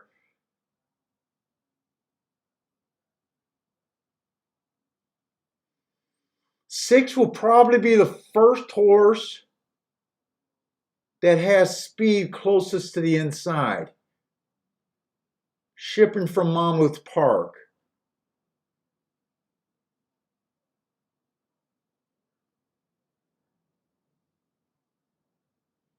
Bunch of route horses in this race.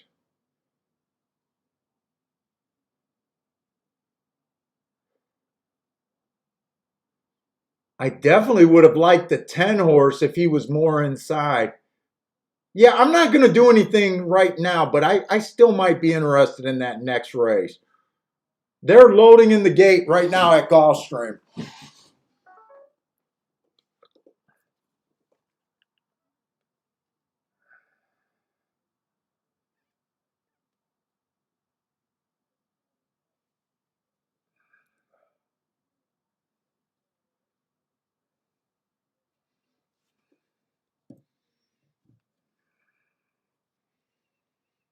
My wife's sending me a bunch of Vegas pics.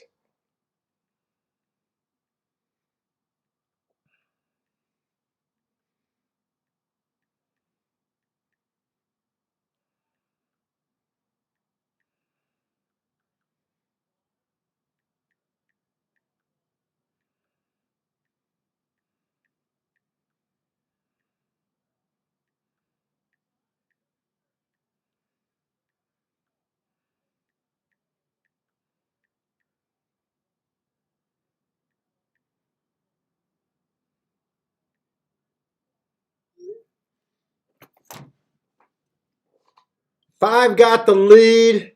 Oh, this is not what I wanted. One's still in play. Who was a 5? A first time starter, wasn't he?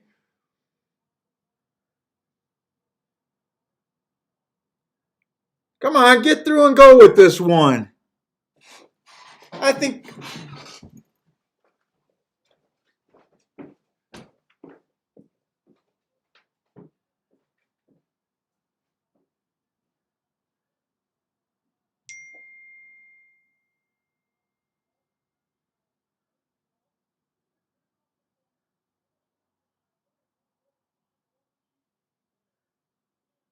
Kicking clear.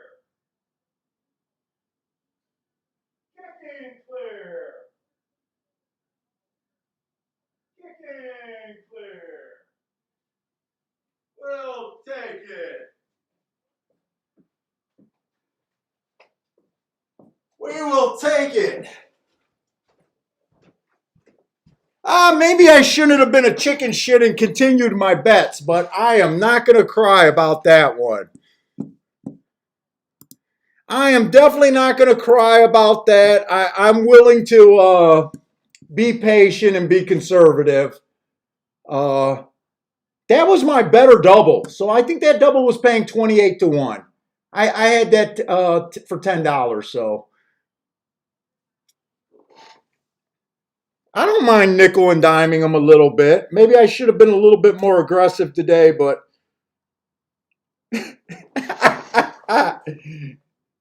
my wife is sending me pictures and she's not dressed up. So I text her, that's not dressed up. I hope you plan on paying for dick. And she texts me back, I'm dressing up later.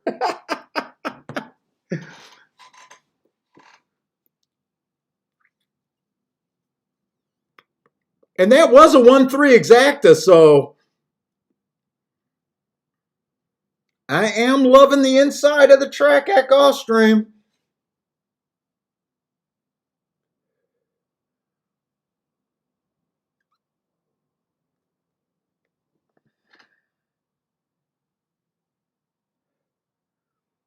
This exacta should be fired. And the only thing I'm a little disappointed in myself,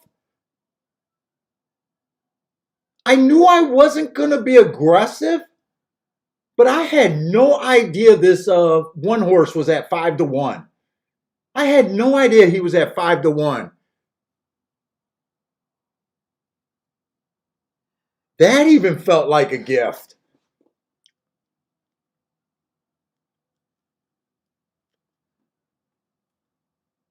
Jared's on fire today, man. Jared's hitting again today. In hit that, I guess, double John Wilbanks hit.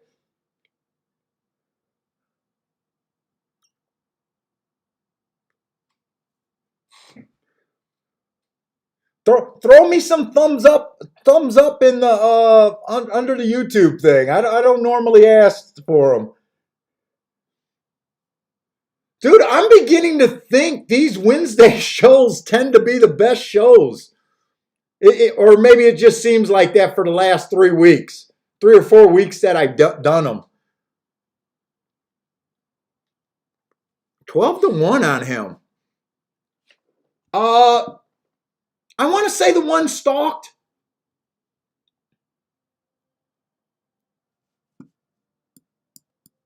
I want to say he stalked and came up the inside. I don't think he wired. Yeah, because I think the 5 horse had the lead.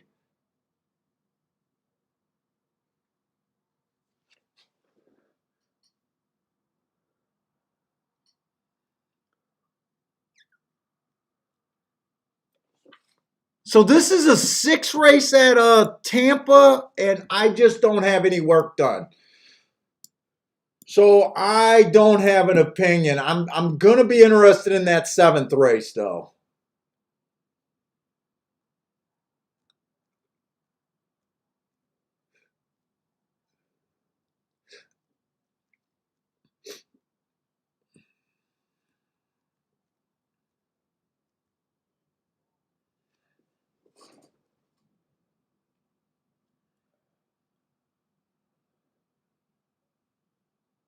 Save ground and stalk, Elliot's saying. Yeah, that's what I kind of remembered.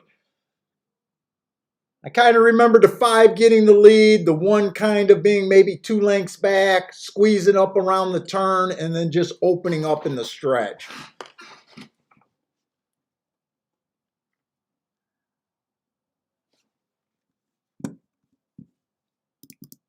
Jared's killing it.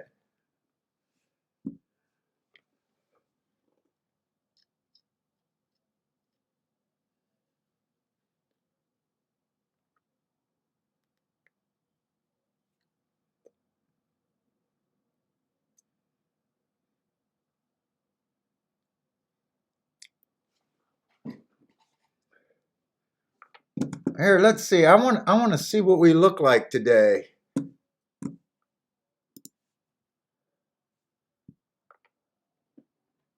No way we only got 60 watching. That seems low. That seems low.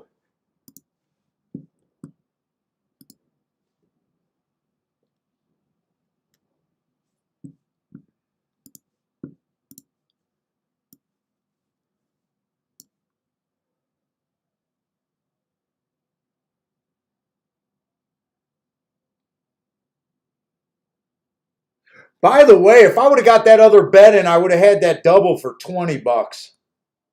I'm just now I'm just now realizing that.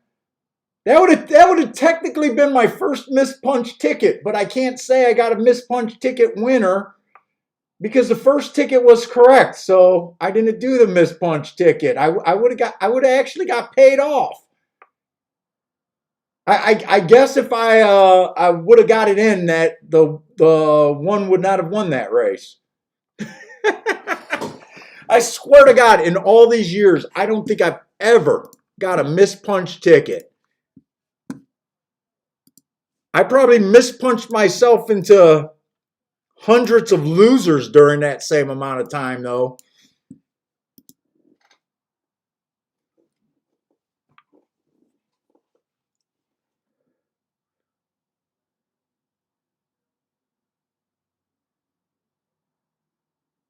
Elliot, when the horses come together, I think it's a tactic for the most part by the jockeys. I think the jockeys like the horses seeing the horse next to them to get their competitive drive going.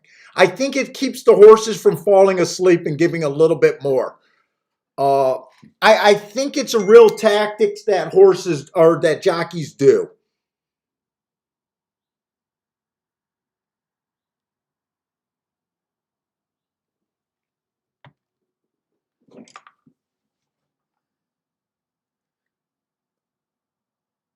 No, and you've never seen me hit a miss punch ticket. Never. Dude, I don't know. I think I would remember that. Maybe I have, but man, it's not even close to being equal. If I have, it's not close to being equal. I can guarantee that.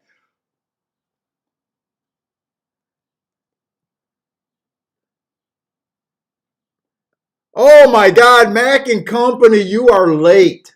You are late. I'm going to suck for the rest of the day. You are late.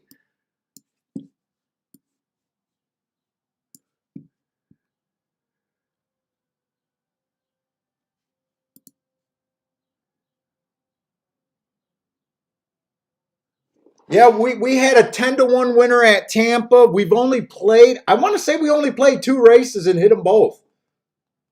Maybe I played one other race, but I really think I only played 2 races today. We just hit a 28-1 double. and then play bet on a 10-1.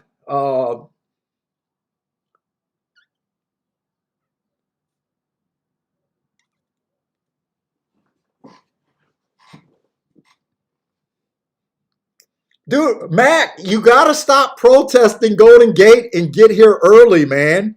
You can't do the protesting and play. Either be a protester or come here and get your bets in, man.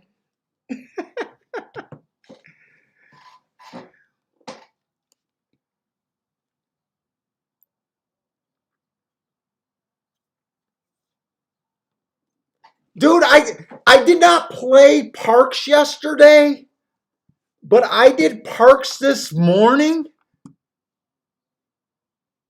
and I thought, let me look at that real quick.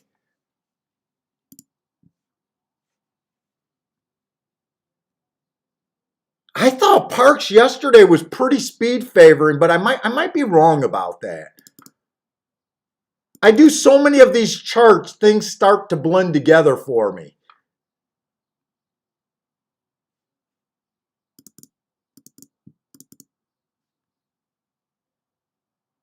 What would yesterday have been? 3 something, right?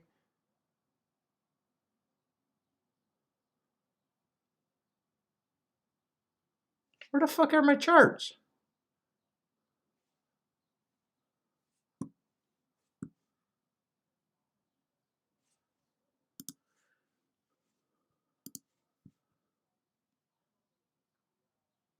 Oh, shit. I stuck them in the wrong folder somewhere.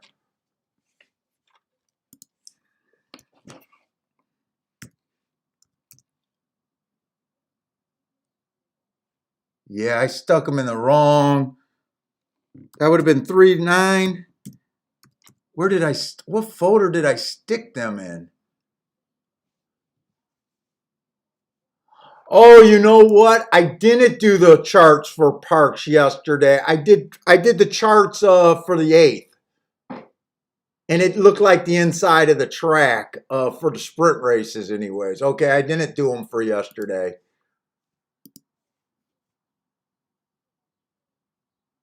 Speed and stalked yesterday.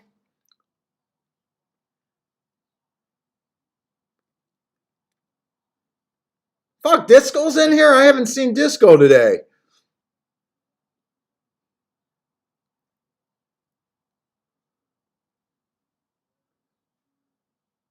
3 at Tampa. Good luck. Who is the 3? Are they getting close? Oh, they're in the gate over there at Tampa.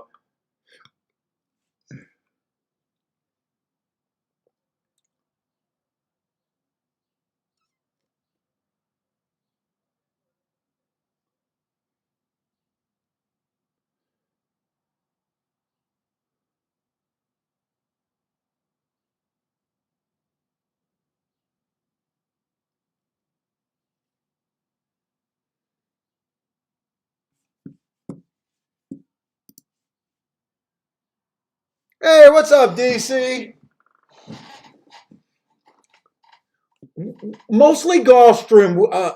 I'm only looking at Tampa on the turf today. I only got one more race at Tampa today, the next race.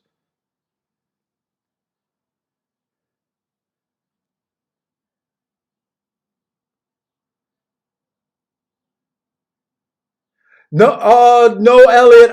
I stopped labeling my shows. I stopped labeling, and I don't remember which race that 77-1 that got second at Aqueduct.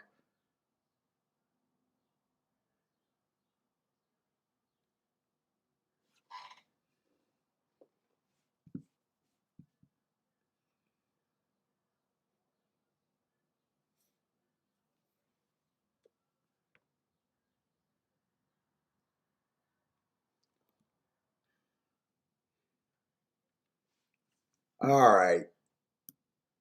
I think it came in 6 something. Oh wait, was that the 2 at Tampa Bay? Hold your tickets. 2-1 at Tampa Bay. Looks like 2-5.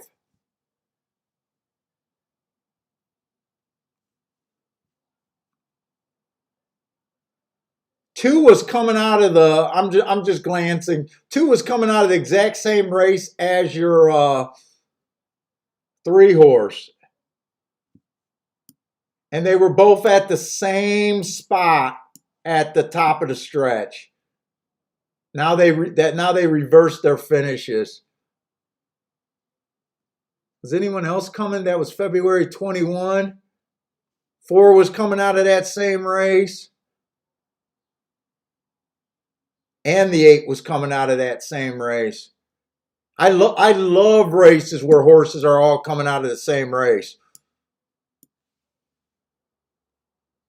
The public tends to overbet the horses that did better for the most part. I love finding races like that. Let's see. Circle this guy. And we got Gulfstream. Oh, there are a lot of scratches in this race, but we still got 6 horses.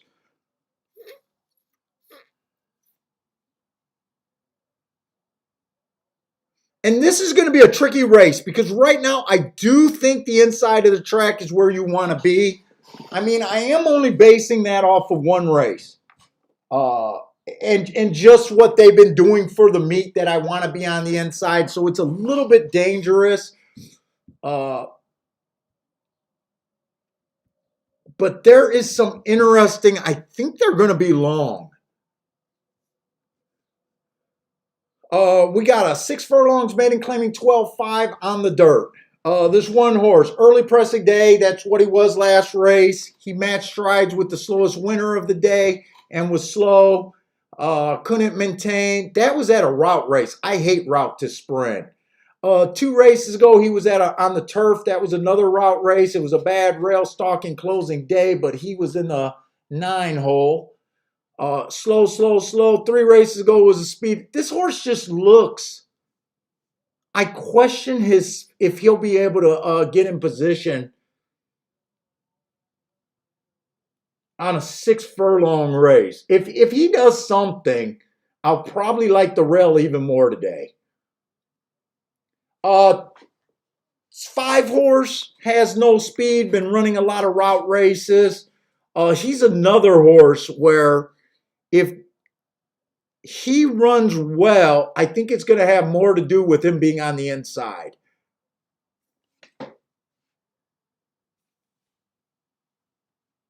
The 6 horse technically didn't have the lead last race, but he's the only horse that tried a 5 furlong race. I tend to favor these horses. It's a little dangerous to put a horse that's never had the lead on the lead. But at 5-1, I think I'm going to do something with him.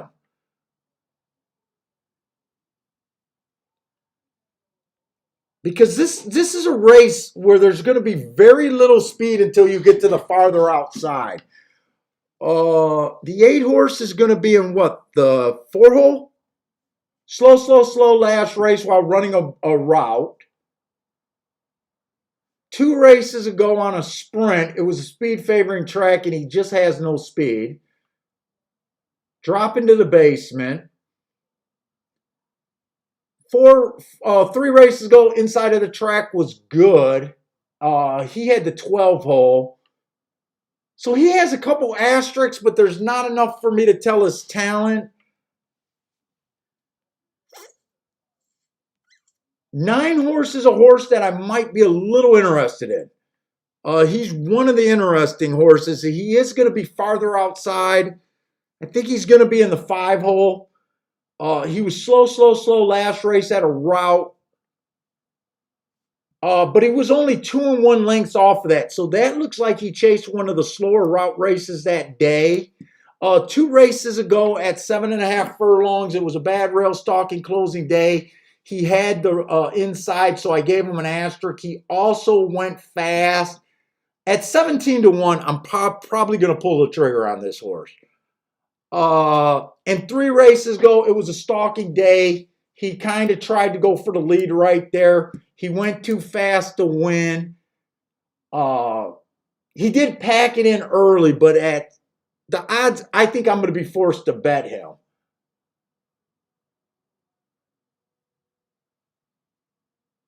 And I will say that the 10 probably deserves to be the chalk here.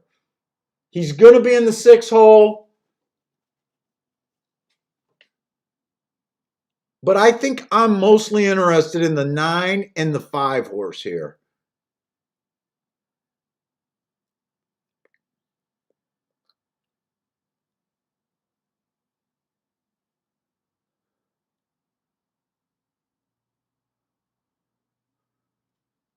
This is probably the race that will set the tone for me for the rest of the day's card, as long as we got some sprints. We got the 8th race. Ah, shit, but the 8th race is going to be a 3 horse field? Really? I gotta check that.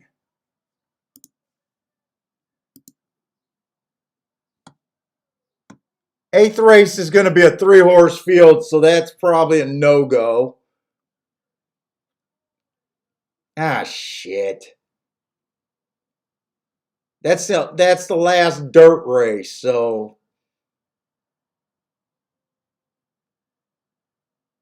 yeah, fuck. This card just went kind of to shit in my opinion.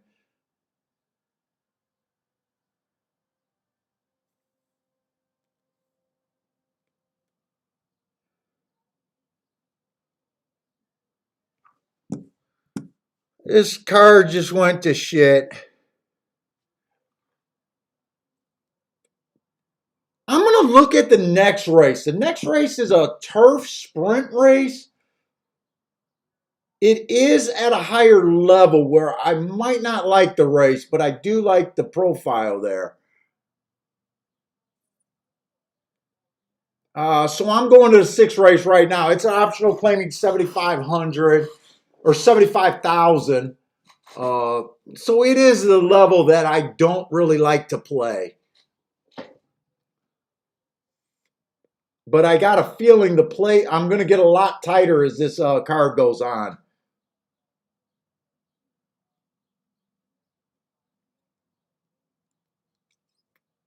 We might as well just do this race now. The 2 horse, 1 race sample last race. Doesn't look like a bad race, but for me, it's really just hard to dig that deep into that race. 2 races ago, speed favoring track. He handled business while being the slowest winner of the day. Nothing wrong with that. The right running style. Not too excited about him, but it is the right running style. The 5's also coming, or the 3 horse is also coming off a 1 race sample. He won, but hard for me to tell. 2 races ago, speed favoring track. I gave him an asterisk, so he came right back to win. 3 races ago, he earned an asterisk. I think he'll be within 2-3 lengths of the lead there. Probably not on the lead. He's never been on the lead.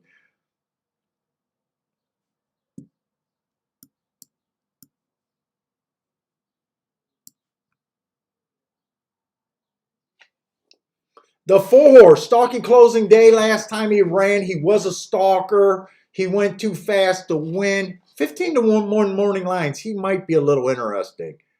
I would like him better if he ran a few races where he actually got the lead. 2 races ago, 1 race sample. Doesn't look bad. 3 races ago, speed favoring track. He tried to be a stalker. Had no shot there. 4 races ago, the rail was bad. Had no shot there. There's some things to like about him on a long shot look, the 4 horse.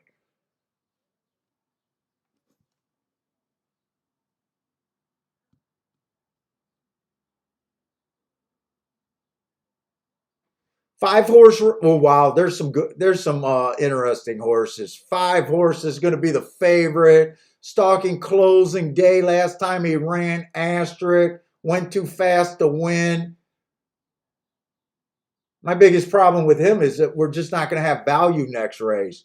2 races ago, stalking closing day. Asterisk. Went too fast to win. Love that race.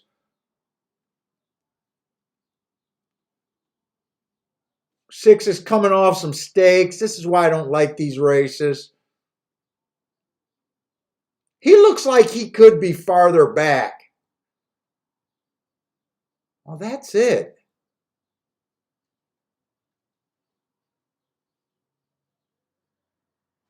Well, let's see if they give me my doubles. I might be interested in, let me get out of the 8th race and get right back to the right race and see if they give me my doubles. And I got enough time. Let me just get them on my tablet, so I keep forgetting to do this.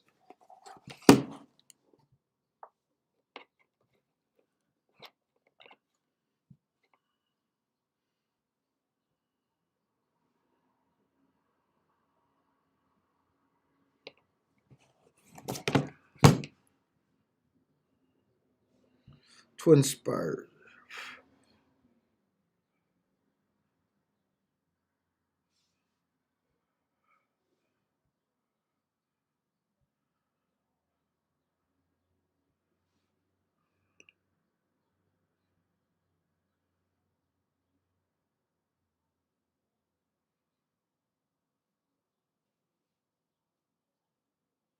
No, what just... Let's try it again. Twin Spires.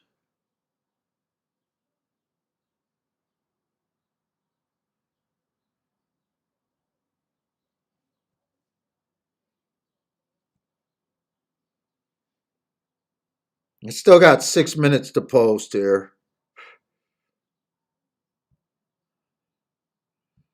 My gulfstream.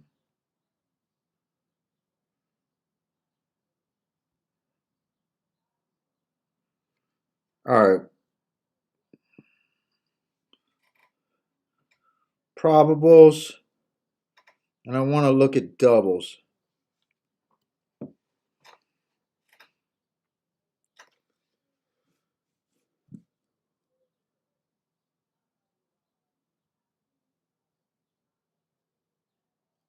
This is the 5th race. Sorry about this, but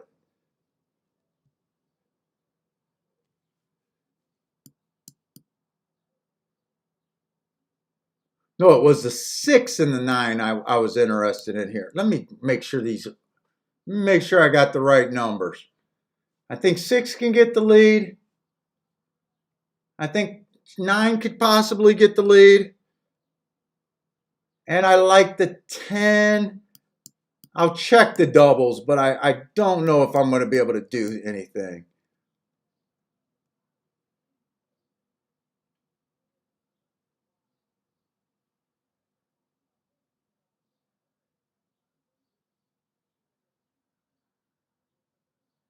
Two, three, 4, and 5 are the doubles that I really want to check.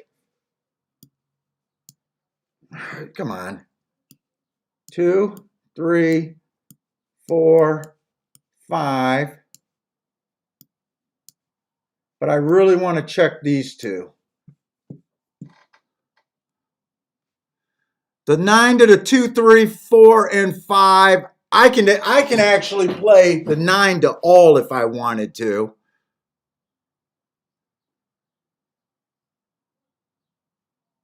The 6 to the 2 and 3 are barely playable. The 6 to the 4 is 6 to the 4 is the only one that I could play. Everything else is garbage.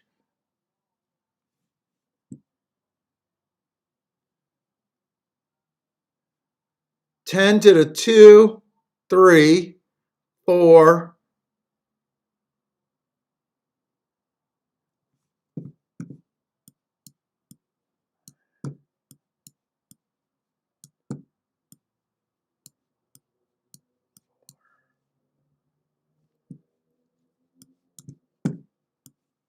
These are the only combinations that I can even think of playing.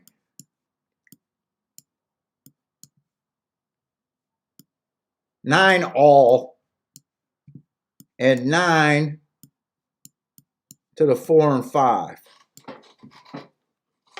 Or do I just want to bet this 9 to win? So I could go 9 all, 9 to the 4 and 5, 6, 4.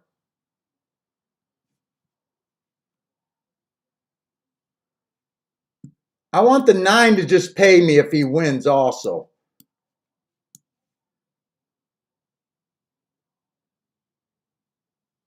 I'm definitely going to bet the 9 to win. Let me just do that now. Let's see. I'm up. I'm up. How bad? How bad? How bad do I I'm definitely betting the 9 to win.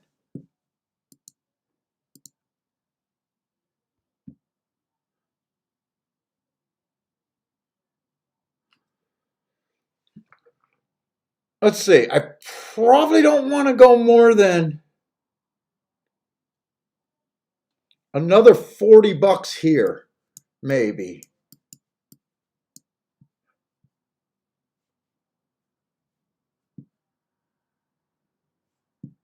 If I do those for 5, that'd be about 10. I don't want to go much more than 60 bucks in this race, I don't think. Because the 6 could win, and if, I like 4 horses next race, I could completely whiff.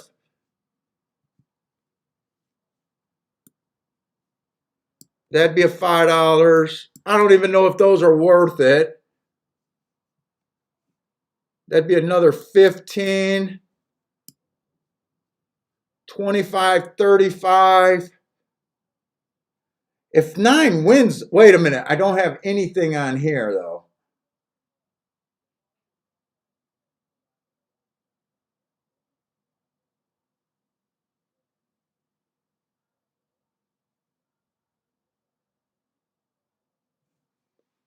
$15, $20. Oh, that's 30 bucks. I could do those for $2. There's my 40 bucks. I guess I'll throw that in there. I don't know how good of a bet this is. If I'm right, I know I'm going to get underpaid unless the 9 wins. And I'll still probably get underpaid. Let's see, $5, 10, top of the 2, the 3, and the 4. So I can't play the 10-5. 6 to the 4 for $5. All right. A $2 9 all. That's 10. Okay. And then another $5 9 to just the 4 and the 5. I don't know. This is all play bet category here. Yeah, 6 is in the 3 hole.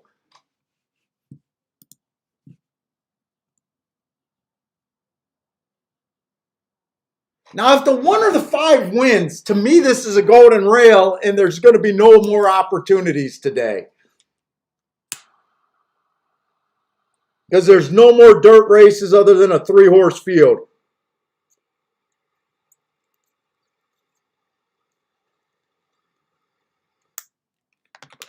And they are starting to load the gate.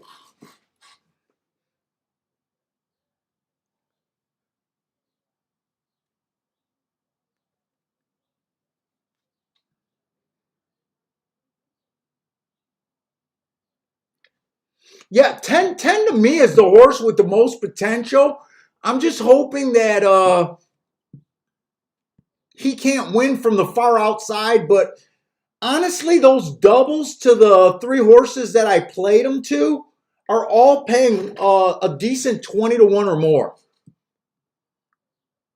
I was actually surprised by that. It's because the 6 took so much action. Six is the big horse here. I need to beat the 6 horse. If the 6 horse, I'll only be alive to 1 horse next race.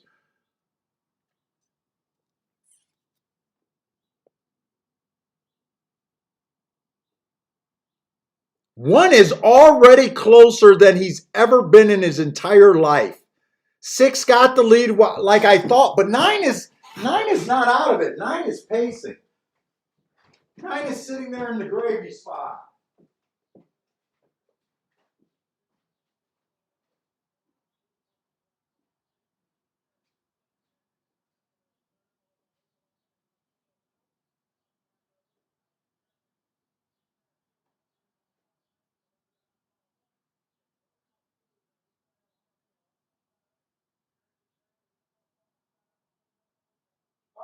on 10 because I don't think the 9 can win this.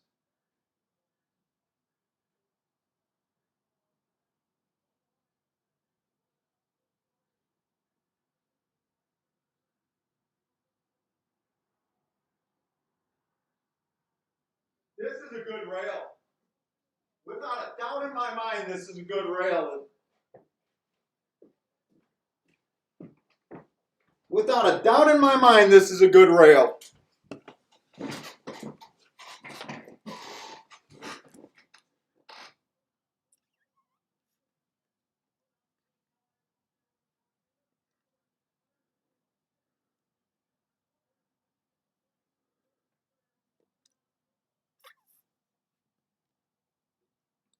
I think it came in 6-1, didn't it?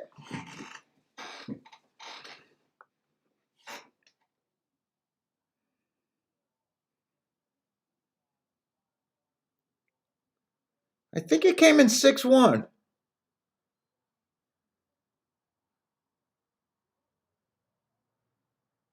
Actually, I think it came in 6-1-5. Maybe it came in 6-1-10. This one has never been that close at a sprint before. I'm wondering if I should have looked at the exactas and thought this race a little bit different.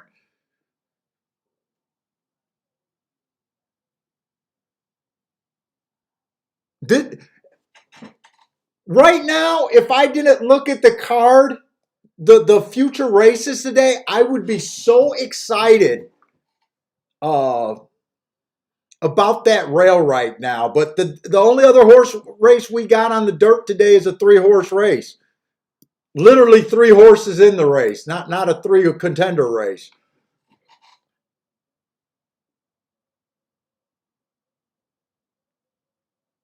This exacta was probably super hittable. It's a 1-2-3 box. It's just a 1-2-3 box.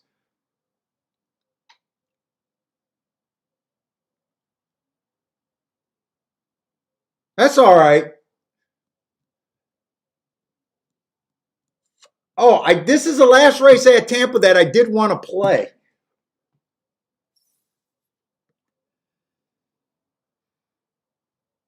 I thought there was a lot of speed horses. I need to go fast because they're already on the dirt. Look, I absolutely love the marks on the 4-horse. If this track is backing up, the 4-horse has no shot. But I love the marks on them.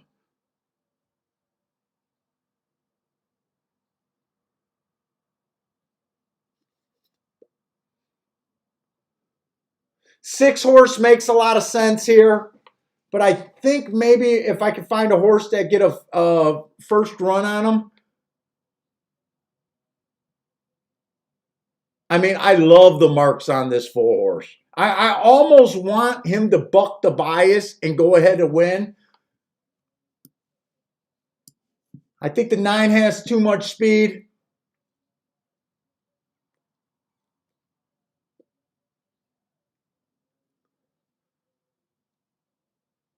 Let me look at the betting boards. I need some real value here to play this.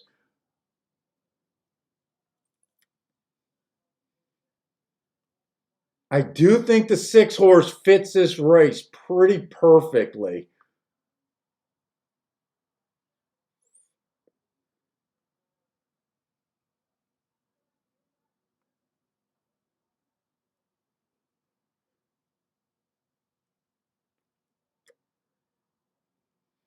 One fits to me. 2 can get first run, but right now the horses that I'm really considering, they're not really offering the value that I want for myself.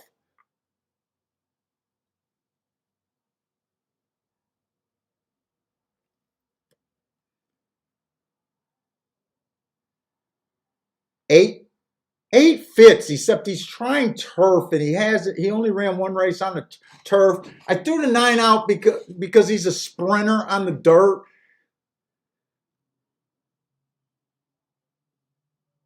10 looks like a horse. Oh, 10 is 7-1? But he's never been on the turf. I like his running style.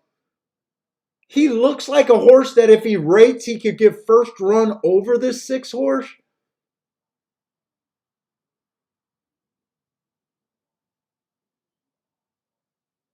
Right now, I'm going fast.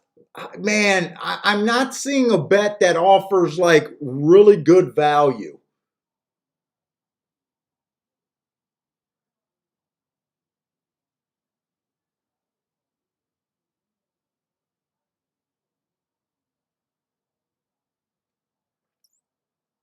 The one horse has the right running style. How do I? Let me see. The horses that fit to me are the 1, the 2, obviously the 6. God, I want to bet that 4. I'm such a sucker for speed, but I know it's running against the track.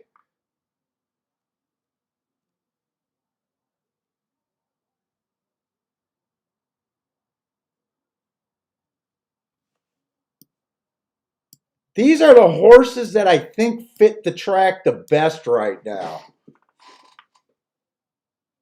817. Wait a minute. 817 to 1. 7's 22 to 1.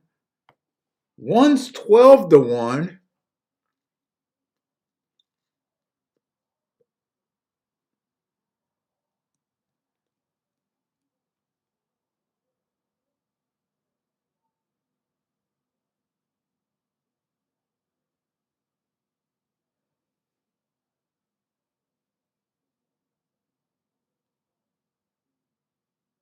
Eight's probably not going to get the trip.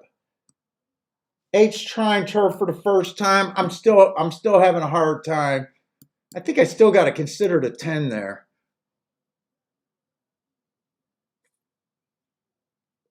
I can see 1 moving forward.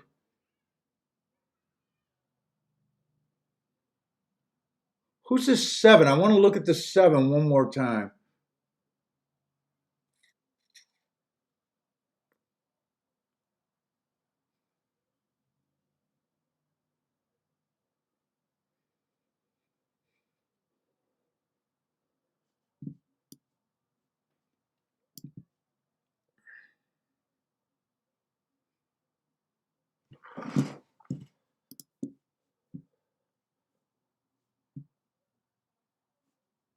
I got to get to Tampa Bay. I'm not even on the Tampa Bay screen. They're still walking around at Tampa, but they're on the turf.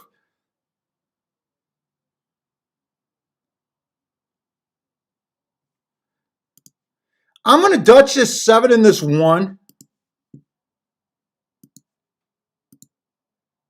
I'm doing that right now.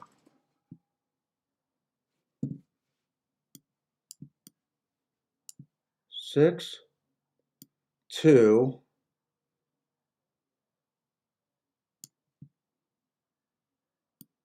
10.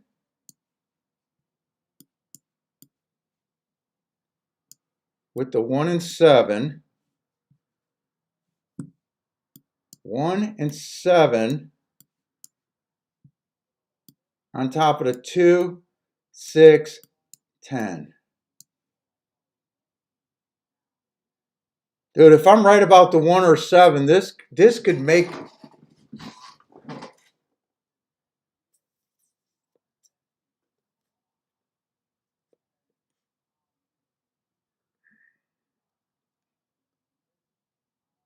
I'm going to do those exactas. They are loading in the gate. I'm going to do the 6, 2, 10 on top of the 1 and 7 first.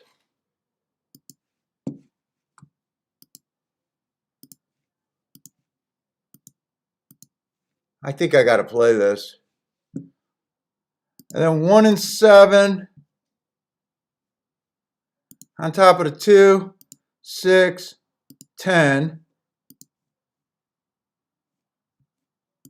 All right.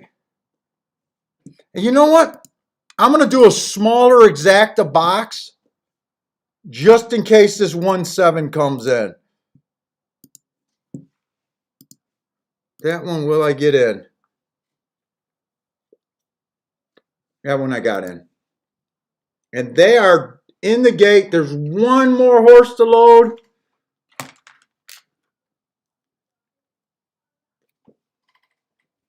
So I did add a smaller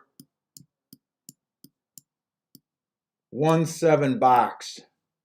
And they are off.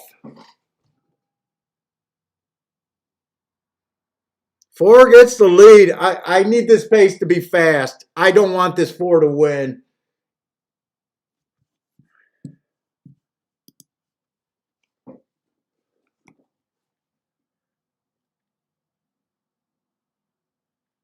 I got a feeling this 4 is going to hold up for second. I got a feeling this 4 is going to either win this race.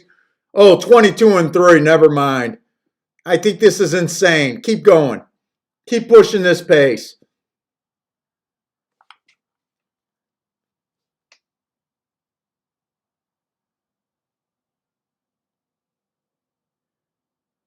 (22-3). I love that with how I believe this track is running. Come on, bring this 1.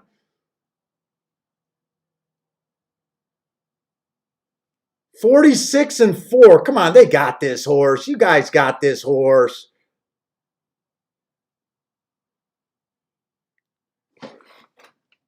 Come on with this 7. You're full of run, aren't you? Or no?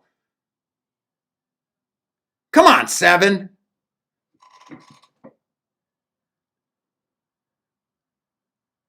Come on, 7. Get up for second.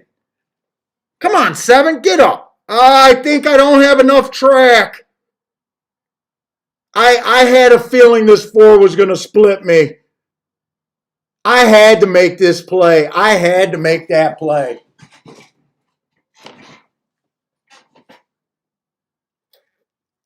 I think it came in 6-4-7-1 or 6-4-1-7. Or I'm sorry, 2-4-1-7 or 2-4-7-1.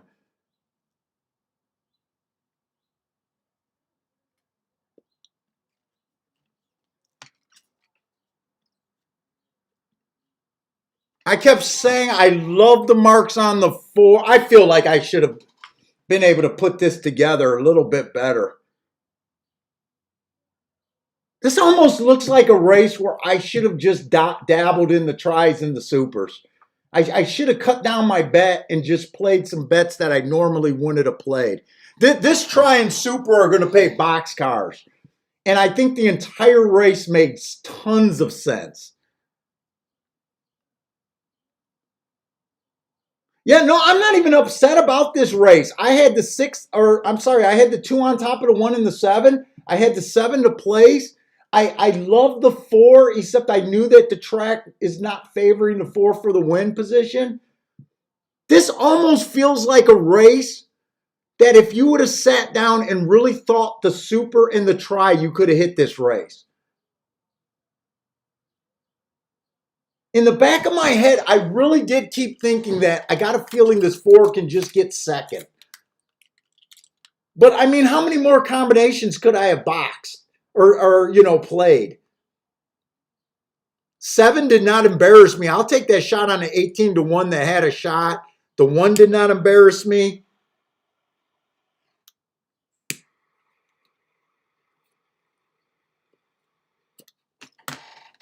Oh, that exacta paid 66 bucks for $2. The dollar try paid 167. I think the super is going to pay about 100 bucks for 10 cents.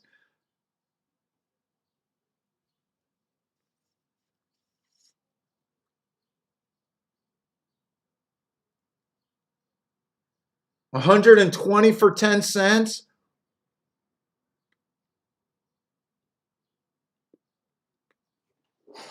Oh, that was a good race right there.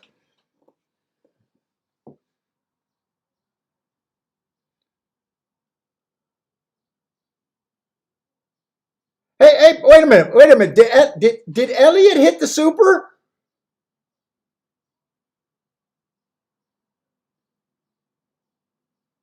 Elliott, I bet the super. Oh, I bet the super pays 50. 50. Oh, he's saying he thinks it's going to pay 50. Yeah, it paid more than 50.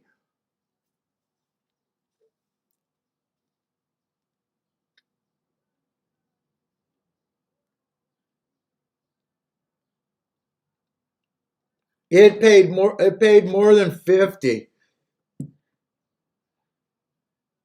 I knew I liked the race, but I had so many contenders.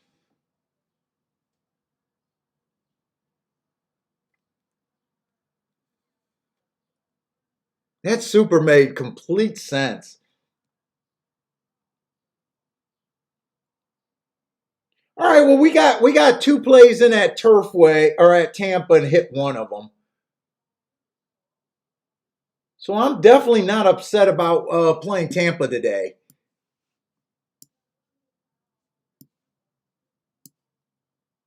Let's see, I already saved that program. All right, yeah.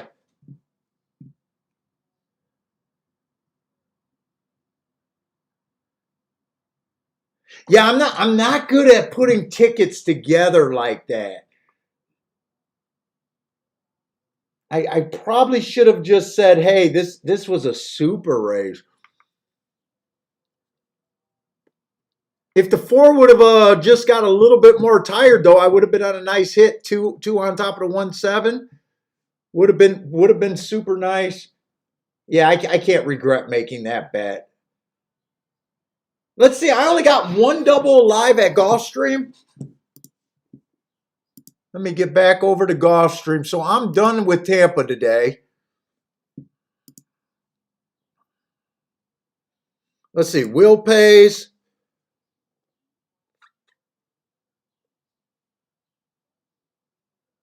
Oh, my double is going to pay okay.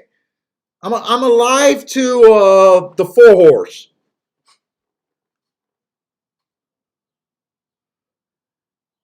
That double's going to pay 37-1. I only got that double for $5 though. I probably would have been better off just leaving that 6-4 off and just playing the four here to win. The double's paying 37-1. He's paying 18-1. I didn't have to play. I didn't have to play that double.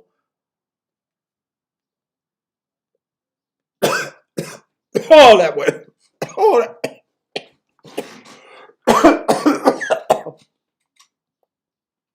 that went down wrong. Woo, that went down wrong.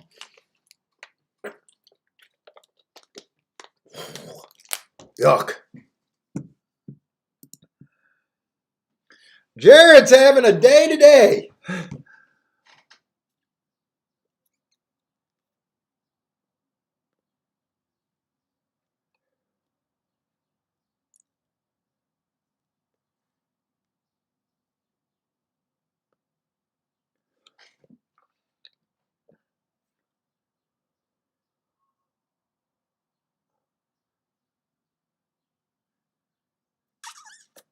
Who is this jockey you like in the money, Mike? I don't even know who this guy is. He's a Woodbine jockey, huh? He likes the 8 at Tampa.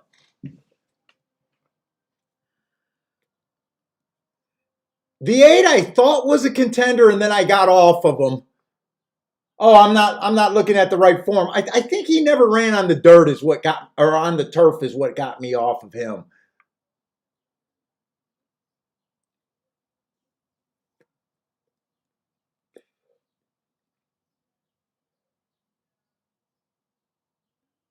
Yeah, Gulfstreams. I decided to play that Tampa race because I kind of know that the rest of the races are going to be questionable for me at Gulfstream. It might actually be a day where I nurse and just sit on my hands, but I don't want to say that for sure. Who knows what we'll see?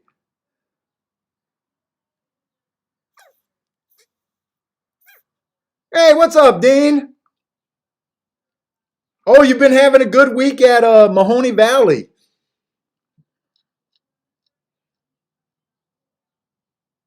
Hey, what's up, Janet? I think Janet's probably new to the show. I don't know unless she's been quiet on the sideline. Welcome to the show if this is your first time here. Yeah, Jared's been on fire lately.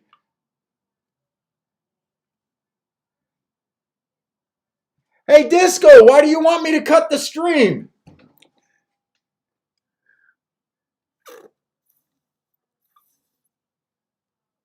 I should cut the stream in handicap turfway. That's what you were thinking. I knew that. I knew that what you were thinking. Cut the stream early and come back for turfway. Get a little workout in and get Bentley's playtime out of the way. Could I do that? What time is it? Cut the stream.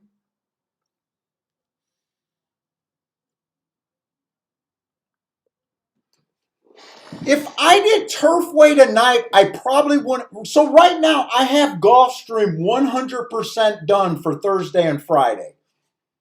I have Gulfstream 100% done for Thursday and Friday. If I cut the stream, I could handicap Turfway for tonight.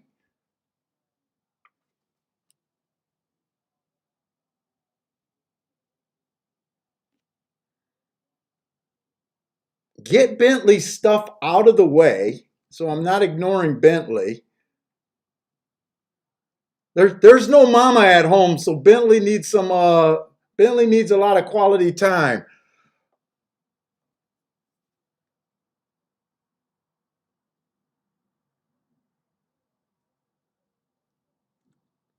If Jared wants to come on the show, I said all you guys got to do is contact me.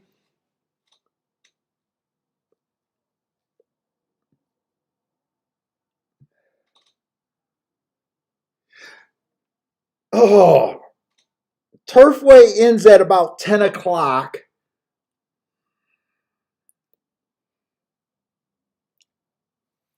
Come back on at about 6 o'clock. Oh God, can I do two shows? I don't know if I can do two shows in a single day and then do two more for the week. I'm honestly considering it, Disco.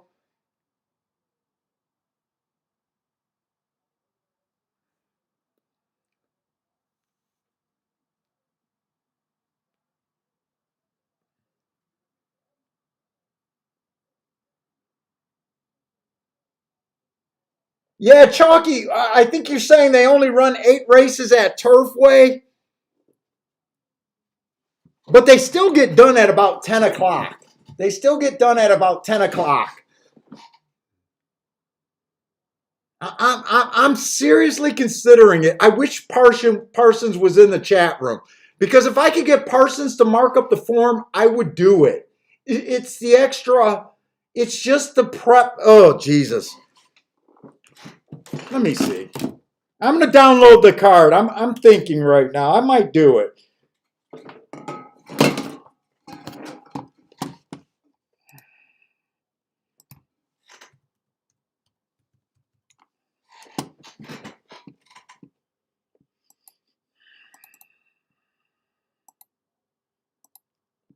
I'll tell you the other thing that's kind of irking me is I've been trying to get Brisnet's Gulfstream for Saturday and Sunday, and I have not been able to get that. The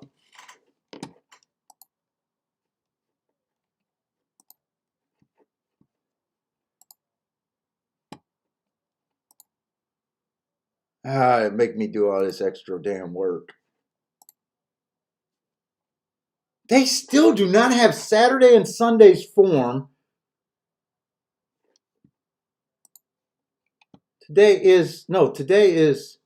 Yeah, today's Wednesday. That's the right one.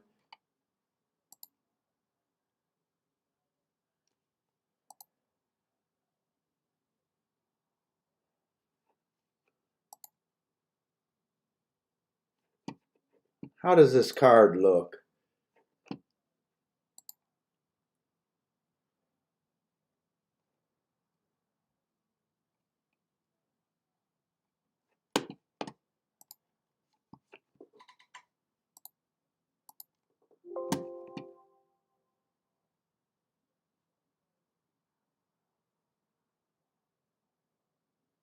Did I just download?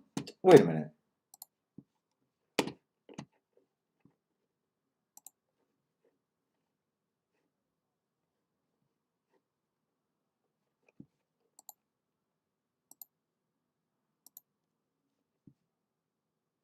There's Turfway.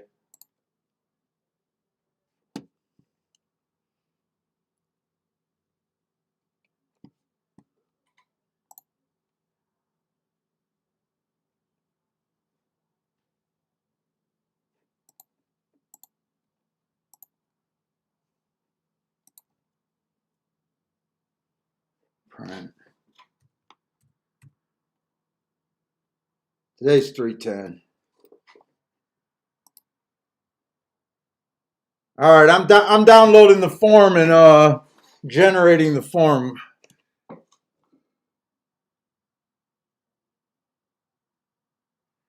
Disco, that's kind of what I guessed. I kind of guessed that early that they might be holding the weekend's cards because of the herpes. Isn't this Saturday the Florida Derby, or am I wrong about that? I could be wrong about that.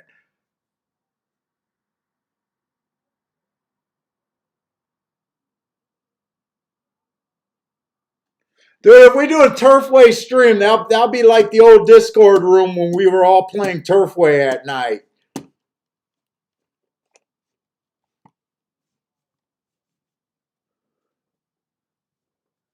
I kind of like the. Who did I like? I think I liked four of the five horses here. I liked the 2, 3, 4, 5, but only the four was a double that I could play. I'm not doing anything else this race. Uh, I just mostly want to be right about them beating the 6 horse here. I don't have a strong opinion. They are loading in the gate. Wow, I should have been looking at the odds. Actually, the prices on the 2 and the 3 are better than what I thought they were going to be. I'm hoping the 4 can upset here because that's the only horse that I'm alive to.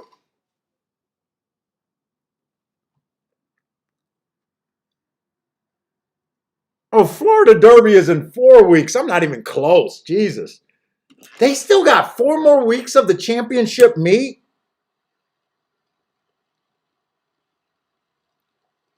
I didn't think the Florida Derby was that late. Come on with this 4.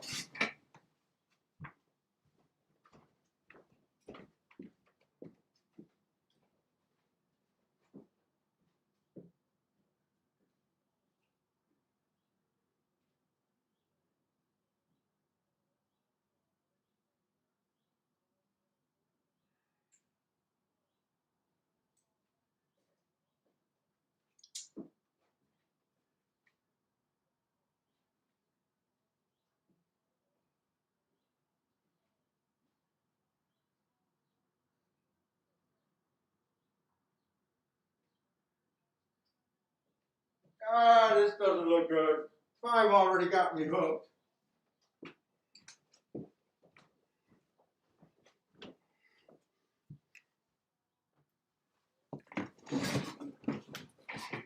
Yeah.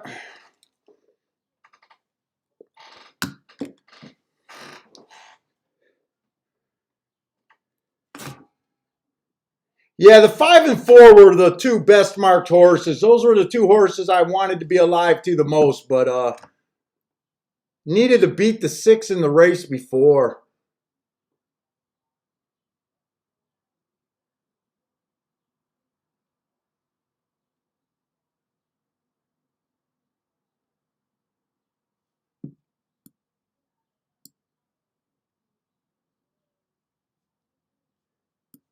5 was in the 4 hole.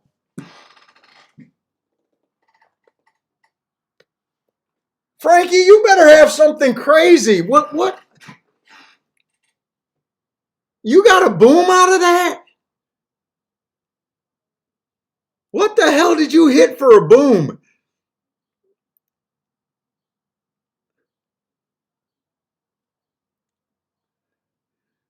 I know it can't be a double. You must have hit the exacta. You had to have hit the exacta maybe, or the try?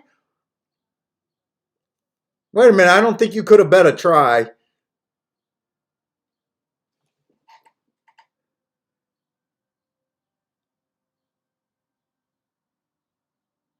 Yeah, Disco, if I do, I'll do the regular reminders that I always do. I am thinking about it. I'm going to have to make the decision pretty quick. Take it easy, though.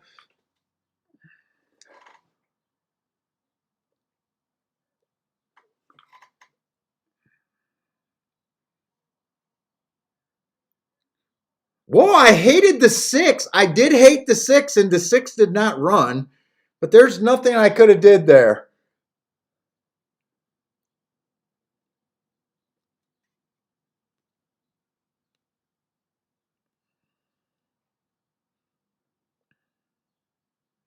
I would have loved to see that race with the 4 on the lead and the 5 not being the pressure horse. They went legit fractions. 21 and 3, 43 and 4. I got no problem with the finish that race. The shake up after dark. What do you guys think? You guys want to take a vote for me just to end the show now and try to get Turfway together?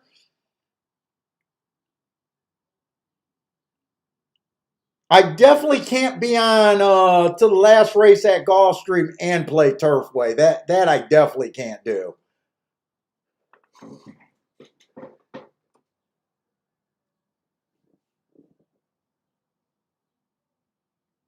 You guys want to do Turfway?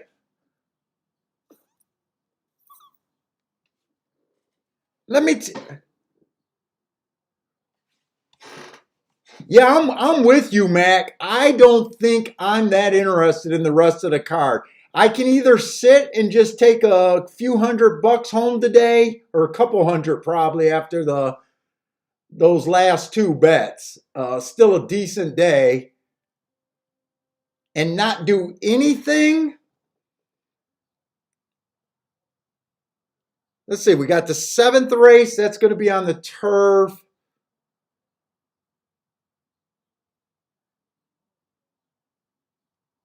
And that only looks like a 5-horse field. Then we got a 3-horse field.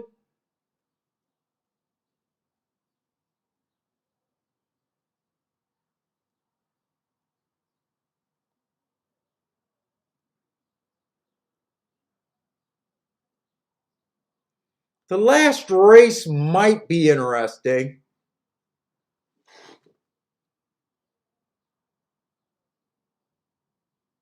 But I'm definitely sitting out at least.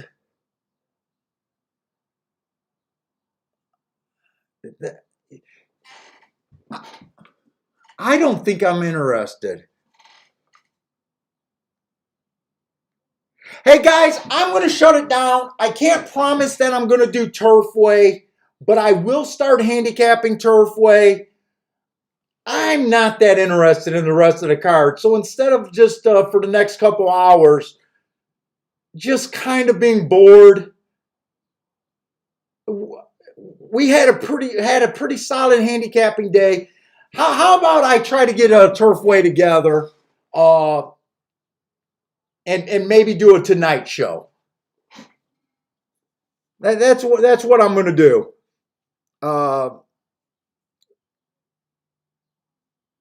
That's what I'm going to do, guys. So, anyways, guys, thanks a lot for joining me today. I'm going to try to do Turfway tonight. But I got to get some play time and get we don't have any food. I got to get this stuff together. So I'm going to try to come back on at 6 tonight. But it looks like a lot of you guys want that to do it. All right, we'll try to do that. Let me get started. Hopefully see you guys in a couple hours. How about that?